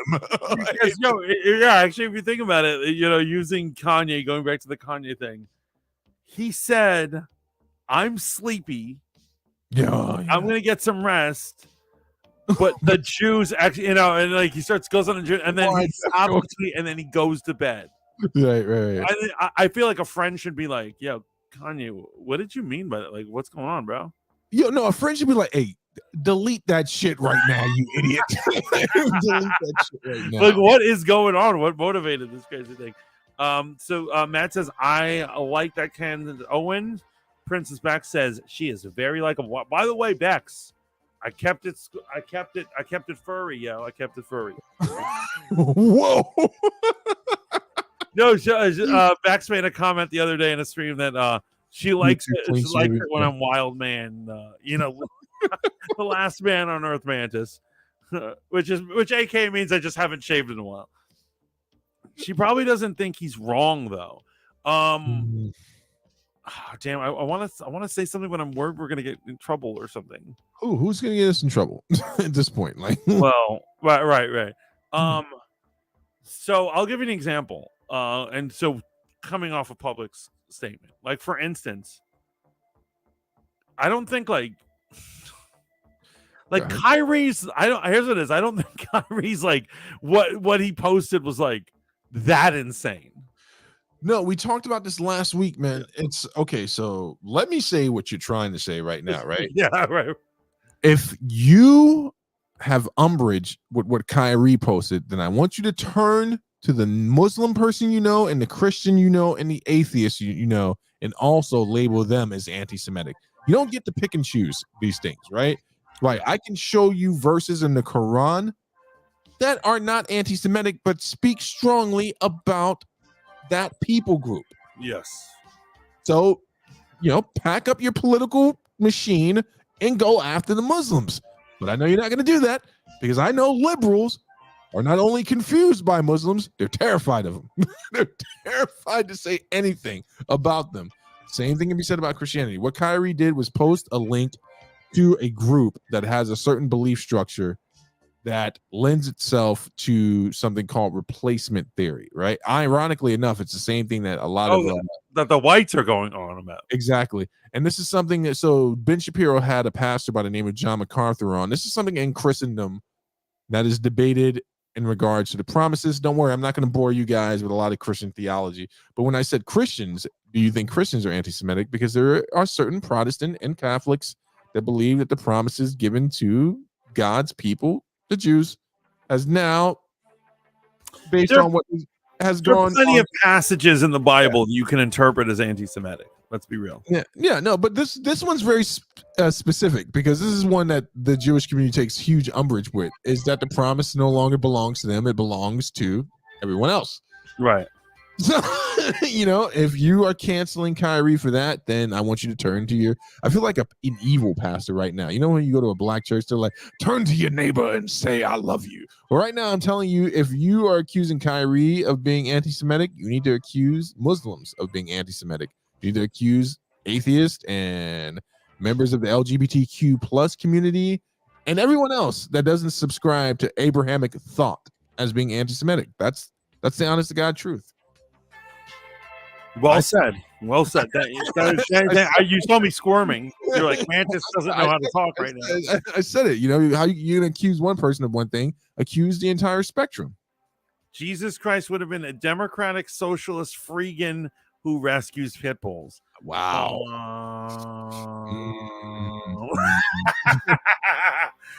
So actually, Cyberpunk sucks. It's always sucked, and the original source material sucks. Is my response to that. You've seen those old books of the RPG of Cyberpunk, yes. And the cheesy drawings and the idiotic idea of what the future looked like. It was so stupid. Yeah, everyone wants to wear leather in the future. So weird, so strange. So when they have the stupid, but well, you know what? Jesus, in my interpretation, Jesus wouldn't have chimed in on politics. He would have said politics is a failed game. Religion is the only way to do it. Politics is a failed game. He wouldn't have that title on him. I think I agree with your statement based off what we read in regards to his approach to the Pharisees and the Sadducees, that he would have probably turned to the Republicans and the Democrats and said, oh yeah, you guys too. Right, exactly. Yeah. I agree with that statement. Yeah. I think I told you, best sermon I've ever heard having to do with 2016. Yes. I didn't get a good one at my church, and then I listened to my old church. I tuned in. He puts his sermons on his website. And so I turned into my old church down in Virginia. Right. And, he started out and he said it like this. It was the Sunday right after, Trump's rise. And then he said, and I'm sure half of you are very upset about what happened on Tuesday. And I'm sure half of you are very happy, which means all of us have fallen for the great lie that a politician can do anything for us. There's only one person who can do anything for you, and that is the Lord Jesus Christ. And then he moved on. So, RM, I want to address that.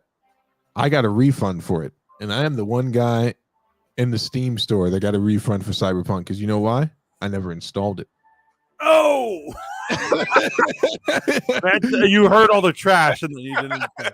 Never installed it. Saw so many people's reviews on it, and I was just like, ooh. Yeah, let me hit the Steam team up real quick. Yeah. So, to answer, Matt says I keep hearing Kyrie. I don't know. What did he say? So he posted a link to a documentary that's featured on Amazon. You can buy it on Amazon, download. That has to do with the Black Israelites. That's African Americans or blacks in general who are Jewish. And they say certain things, and they say that the real, I'm using quote unquotes if anyone is taking this audio, that the real Jews are black. We're black people, right, and who were enslaved. And more so that's part of his religion. That's part of his religion, his religious idea. Yeah. And so people took it as very anti-Semitic because clearly, obviously, white Jews are not going to like that. They're not going to be happy with that. Yeah. I mean, you don't have to go too far in regards to the treatment of Ethiopian Jews in Israel, right? Yeah. That's something you're not supposed to talk about either, but it's something that's happening, right? So it's just but moving away from the ultra actually, real quick, I need to put this in because this will save me from the fires. So I have a great grandmother who was an Ethiopian Jew. So boom. Oh, shout out to you. It's either great grandmother or great great grandmother. I don't know, but somewhere down there. Or your great great great grandmother knew an Ethiopian that knew a Jewish person. She was an Ethiopian, who knew a Jew, who may or may not have been black or white. We're not showing that one.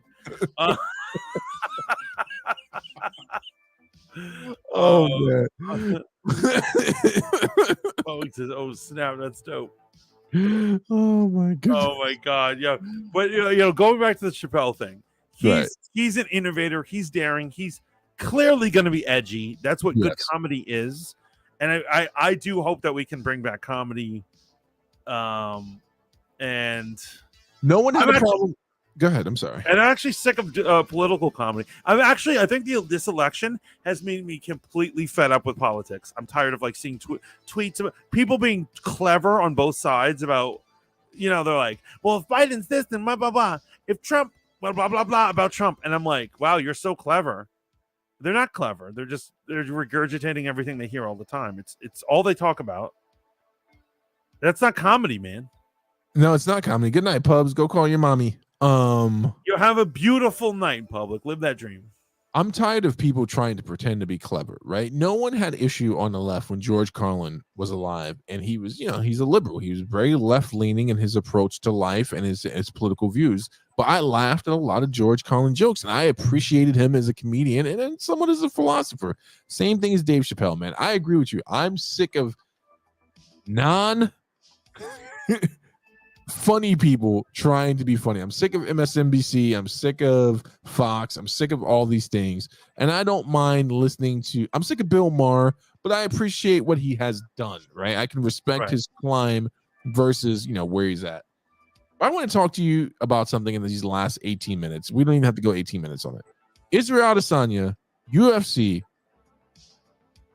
He has fought the same guy 3 times and has lost to the same guy 3 times, 2 times in another sport. In kickboxing, Glory, I believe it was. No, it wasn't Glory, but in kickboxing, Israel Adesanya fought Alex Pereira first time, lost by decision. Everyone gave the fight to Israel. Second fight, he was he was winning the fight and then got knocked out towards the end of the fight by Alex Pereira. He fights him in the UFC for the middleweight belt and is arguably winning on points, winning the fight. Even hurt Alex Pereira at the end of the first round. Gets stopped nearly towards the end of the 5th round of a fight he was winning. For what? Why they stop? No, Alex Pereira got a TKO, standing TKO, because he hit Izzy with a god-level combo. And Izzy started playing. Well, he was definitely dazed, and he started doing that thing where he's not really defending, but he's bobbing and weaving back and forth. And the ref was like, "No, this can't intelligently defend yourself is a TKO." You're running my thoughts on this, or yes, yeah, your thoughts. So I am a believer in winning is winning. Okay. And so when I used to do Kung Fu, every year we used to do a competition where it was Sanda. And one of the things I couldn't stand is you can't go for a KO in that. Right. It's all points. You have to win on points, and it's all about point sparring and stuff like that. And I was like, but if I just punch him in his face and he knocks out, I should win, obviously. So I'm totally fine with someone who's been losing the entire time at the last minute, do a good combo, uppercut, boom, knock him out. Right. I think that's a totally clean. Winning is winning, whether it's an inch by a mile. And I think that's what happened. And that's funny because I'm such an Adesanya man. His striking intelligence is ridiculous. Yeah. Someone will be falling and he'll just predict where they're gonna go and he'll get an extra combo in. And I'm like, how do you do that? Yeah, he's one of the greatest to ever do it, man. In kickboxing and in MMA. The only reason I brought that up at the end is because I think this is a hamburger no story, right? There's nothing here. Like, a lot of people are on the internet saying it was an early stoppage, and I'm like, no, the rules clearly state that the ref has the right to stop a fight if a person isn't intelligently defending themselves. And I watched some slow motion of the fight, of that last sequence, and it's clear watching the slow motion Izzy was hurt and he was out of there, and I don't love Israel Adesanya. Let me not lie. I respect him as a champion, but he was done for, and it's like, at this point, the real debate is, should he get an immediate title rematch After losing to a guy that he lost to outside of the organization twice, and now in the organization once. So I gotta say this though, and I agree with you on this. Or here's what it is: I feel like you were implying it, but I'm gonna reinforce the belief that it is. For some reason, and I don't know how UFC picks who these guys are. There are certain guys that they love and they kiss the ass of, and they do that. And Israel Adesanya is one of them, and I don't know why. I don't know whose dick he's sucking, but like for some reason they will bend over backwards for whatever he wants to do. So they for him, it's because he's an active champion. I believe he defended the title multiple times in a series of like a year. So he's never said no to a fight. He's never said no, this fight is too hard, or no, I need more time to train. They would have done the same thing for John Jones, who is obviously a scumbag. Shout out to John. I love him. I'm a huge John fan. Like I said, I like to cut the artist or athlete off from whatever their personal life is. John's got some personal shit going on there. Hey, John, I don't want no smoke. I've been a fan forever. A lot of people talk shit about John Jones, but if that man was standing in front of you, you wouldn't say any of that stuff you're saying. But I think Israel should get the immediate title rematch. In my opinion, I would pay to see that again. Some people are saying he shouldn't get it. The narration's already begun where, like, you know, for the fourth fight. So this is what I hate about the fighting game is that it's not always clear. And so you know what and you were the one who, here's what it is. I knew it about boxing, and but I was still a fan of boxing, and you were the one who pointed it out to me. And I was like, why don't you like boxing? And you're like, no, I respect the art of boxing, but there's 8 champions for a single thing, and you never know who's up next, and they'll have a championship fight. And you're like, well, how did this dude over here get it? And you're right, and that's also about favorites. They like a council of guys get together and they're like, well, I like his the way he talks, or some shit. I don't know how they decide it. The social media presence is good this month, yeah, right. Yes. And so what it is that they make the league look good, and so it should be like a real sport where it's just about numbers, it's just about victories, it's just about they've got enough victories against the right leagued people. Yeah, you've beaten enough people where it's like, why wouldn't I want to see this fight? There's a guy by the name of Darush in there, and he's beaten enough people where he should theoretically get the next 155 title shot. But they're gonna have the new Islam Makhachev, you know, the new 155 champion. You know, he's Khabib's protege. He's gonna fight Alexander Volkanovski, who is the 145 champion. This doesn't make sense at all, but it sells, so they're gonna do that. As soon as you use the word Khabib. That's another one. Although, here's what I'm saying. Obviously, Khabib earned it. Yeah. But just attacking your name on it and being like, I'm his protege. Really? He took like one kickboxing class with him in the summer of 2002 or something. Like, no, this is really his protege. But here's the crazy thing, right? And this is last final thoughts on MMA, right? Because this was the death of talking with a dad. Let's stop pretending that it's not about selling tickets. Do you know why Conor McGregor will get a fight on pay-per-view even if it's not a title fight? Because he's an asshole. Yeah, and people are going to tune in. They're going to tune in. That's what it is. He makes a public debacle of things. He'll get into a fist fight a week before a fight, like, you know, on the street. And you're like, what? And he's like, I was drunk. And like crazy shit. And like people are like, he's basically the Kim Kardashian of fighters. Right. And Connor, I know you could smoke me in a fight any day of the week. I get that. You're a little guy, but he could, you know, he's still an elite fighter. But yeah, you know, and you know what's funny? Everything we're talking about right now has everything to do with just a social media game, but not just social media, like content creator game.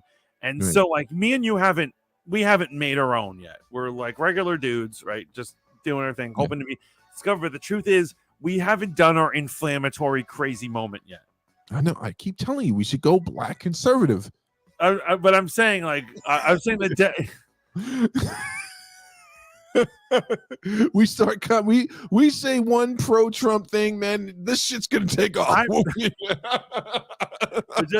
was so insincere. I can't do it. Like I was saying, like I put on the Rumble. I put it on my little iPad here. And I was like watching it, and I was like getting ready for our stream, and then I would hear Trump say something, and I'm like, I'd look over and be like, what the fuck am I listening to? And so I can't realistically be like. Yeah. I can't if a camera was on my face, they're like, so you support Trump? I'd be like, no. No, and like I couldn't really do that. Plus, also, don't you feel like you'd have family and friends? Oh, that's it. Family and friends who disown you for it. Instantly, no more barbecues. You're not welcomed anywhere. You're not. They won't show up to the birth of your child. You'll just be that guy. So yeah, no, f that. So you know what it is I want to be one of these rants. Matt saying this entire conversation's going over my head. Sorry about that, but don't worry, we're back into like normal turf. How to make it as a content creator. My idea is that I just be a drunken mess and I do something stupid like break somebody's store window and Pubs laughed at this earlier. I take a shit on their cat. Yeah, absolutely. And then all the other YouTubers will talk about it and be like, this asshole took a shit on somebody, broke into someone's house, and took a shit on someone's cat. And I'll be like, yo, by the way, Fat Mantis, yo, voice of the Fat Mantis, tune in. Yo. See, my whole goal is your demise. I'm going to gaslight you enough where Katy Perry actually picks me up as a commentator for her, and I'll start making very subdued and veiled threats towards you and your cat, and I think that should get me into good graces. Katy Perry would never do that. I love Katy Perry. I'm sorry, Taylor Swift. Taylor Swift. That's the devil. Oh, did you hear what Taylor Swift is? Yo, this woman is too powerful. She's too fucking powerful. So you have an issue with powerful women? She is a queen, so you know what I'm saying? She's a queen of something like pop music. So like, she's queen of something, or maybe the devil, queen of Satanism. But I'm saying, how could I not hit that? If she came on to me, I'd have to, right? You're obligated to. You're a single man. Obligated to. But little Mantis was born many moons ago, and ever since he could remember anything, he remembered there was an evil demonic group called Ticketmaster. Oh, everyone would complain about their rules and their extra fees and their hidden fees and their stupid things, and people were like, "What the fuck, man? What the fuck?" Oh, my entire life. Yeah, Ticketmaster used to be horrible. And so apparently, Taylor Swift fans are upset, and Taylor Swift is asking the government to break up Ticketmaster because it's a monopoly. And they're looking into it, and I'm like, what? All these years you could have done it, and it takes Taylor Swift to do it. Like, you know what I'm saying? That's how much they love her. Speaking of people that they love, right? She can get away with anything she wants. Ticketmaster rules the land for 1,000 years, and then evil for years. Yes, and suddenly everyone's bitched about it. Everyone's tried to sue them. Everyone's had an issue, and suddenly this chick has an issue, and they're like, "We're gonna break these fuckers up." Well, so it isn't a monopoly, and I would challenge Taylor Swift to look up the actual definition, because there are other agencies you can use besides Ticketmaster. They haven't acquired all of them, and their website, last time I checked, wasn't set up in a way where they were, monopolizing that market. It's just people go there because they have the tickets that they're looking for, and they're like, "It's a big name, Big Cola. You go to Coke, or maybe you go to Pepsi, whatever. Or you go to RC. I like RC, man. I like RC. See, yeah, exactly. But yes, there's a big name, but there's also little guys like RC. Yeah, and they're just as shady as Ticketmaster. But that is way too much power, where you can just go, "Hey, look into this."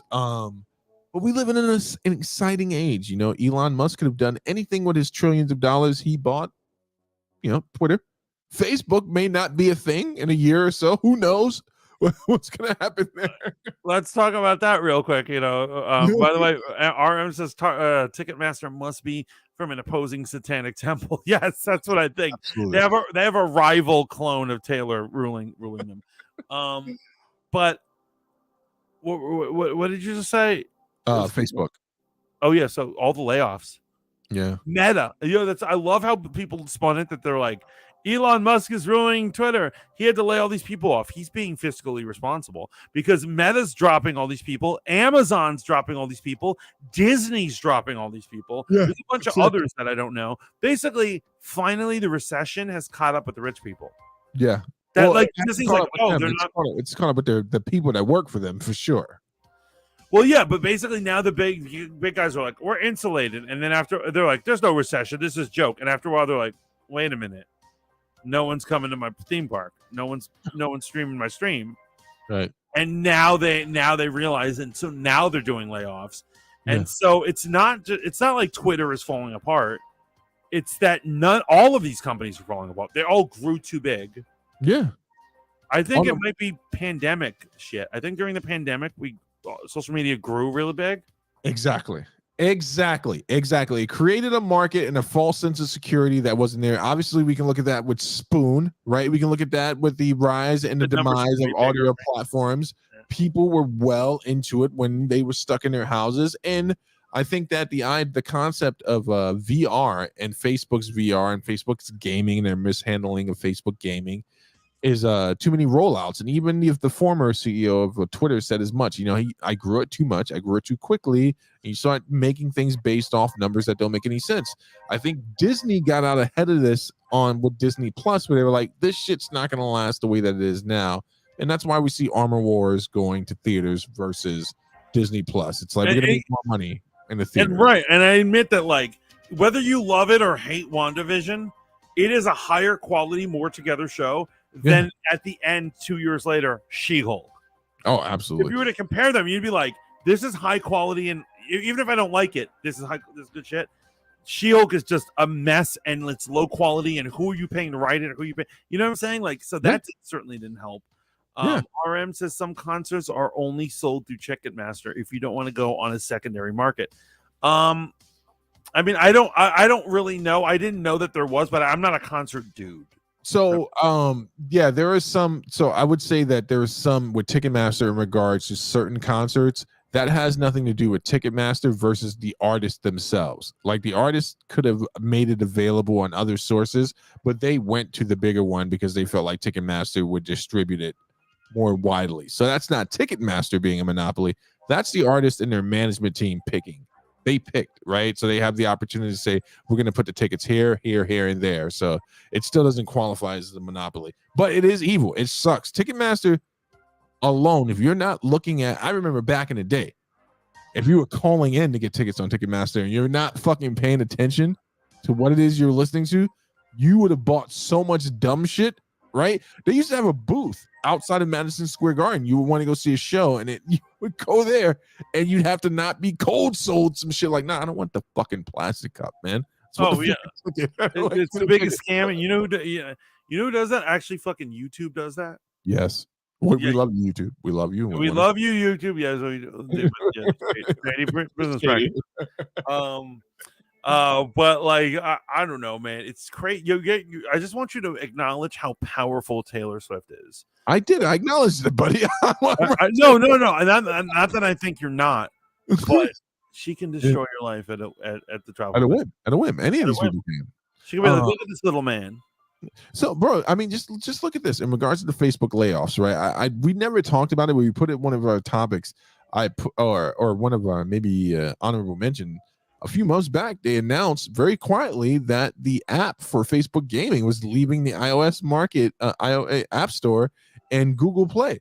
I didn't hear that. I'm like, yeah, this is fucking weird. What up? Taylor Swift is the master of breakups. Anyway, what up, Trisha, aka Rain? Purple Rain in the house. Okay, Purple Rain, how you living? So yeah, no, she is so powerful. She has such power. We should fear her. That's why she's the devil. Yeah, okay. I'm with you. I'm with you. Yeah, to all you fuckers that got laid off by Facebook, I do apologize and I'm sorry, but you should ask yourself on a company that was publicly traded with no discernible income source of itself that relied entirely on ads.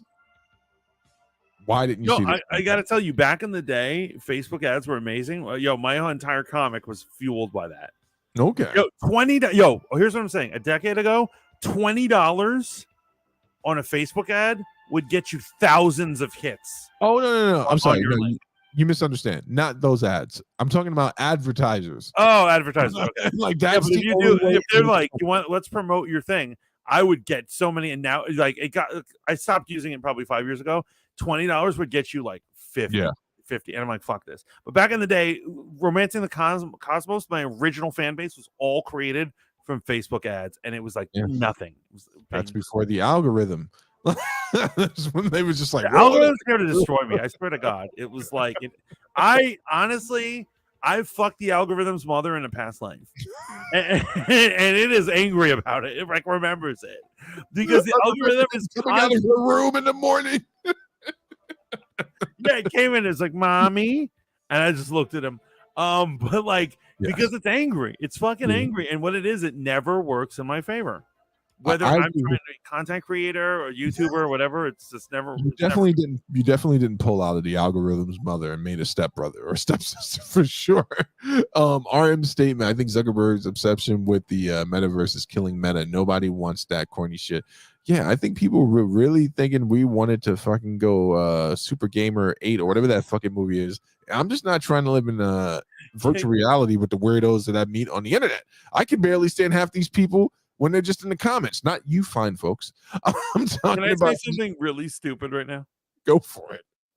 I do not know how to even access the metaverse. You don't have a VR set. Don't worry about it. So it doesn't matter, right? No.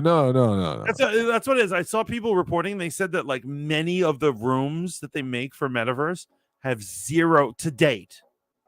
Overall, zero visits. Yeah. And then I thought to myself, when I heard that, I said, I've never been to a metaverse site. And I realized when you said VR, I'm like, fuck that. Bro, there are more people on WhatsApp that use that. And that's probably their most used application. They're all Nigerian scammers.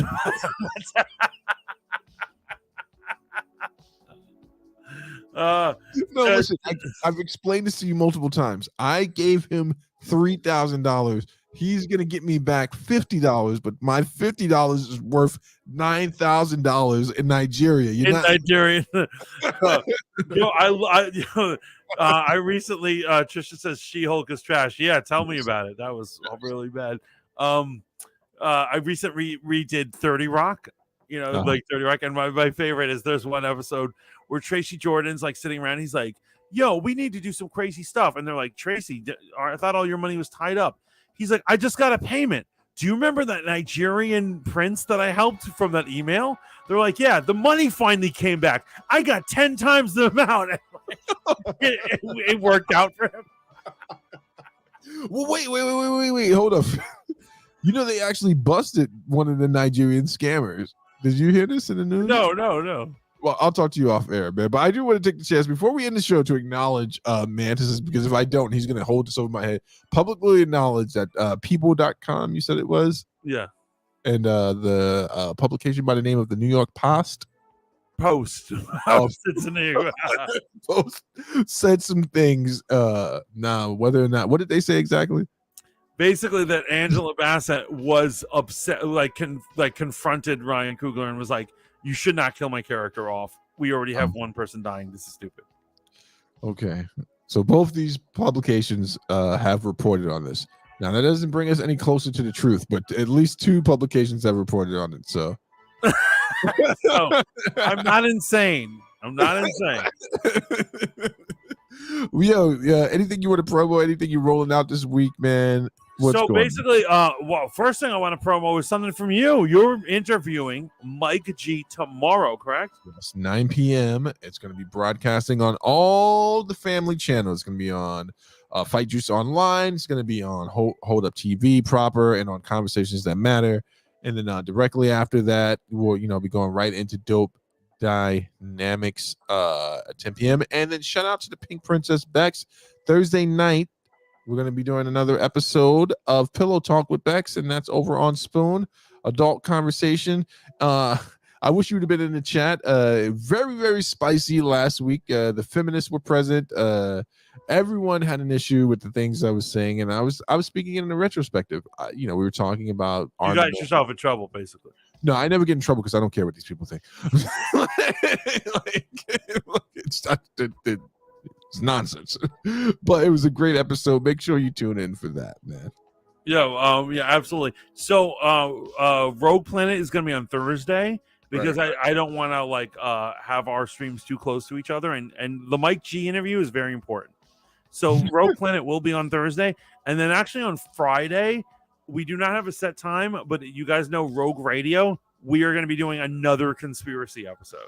Oh, nice. Yeah, we're nice, going to be nice. talking conspiracies on Friday. You know, Yeah. Rogue Radio's all about that life. Shout out to Rogue Radio. Really enjoy her. Yeah, she's amazing. She's amazing. Thank you, Heavy Rain. That's right. It's not Purple Rain. It's Heavy. Heavy Rain. Sorry about that. Steve out of pocket again. I'm never out of pocket. I just say the things and I'm just like, you know what?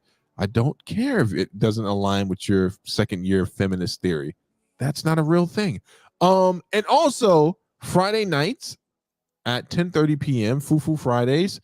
We might be doing a little bit of a takeover on another platform in lieu of some representation that did not happen on Spoon, but I'll talk to you about that off air. And then since he does do a chill stream on Sundays, he was gracious enough to let me stream God of War this week. And obviously I'm streaming God of War on Fight Juice Online. Come and see the worst God of War gameplay, technical issues, and audio issues you'll find on the internet. But goddamn, I'm having a great time.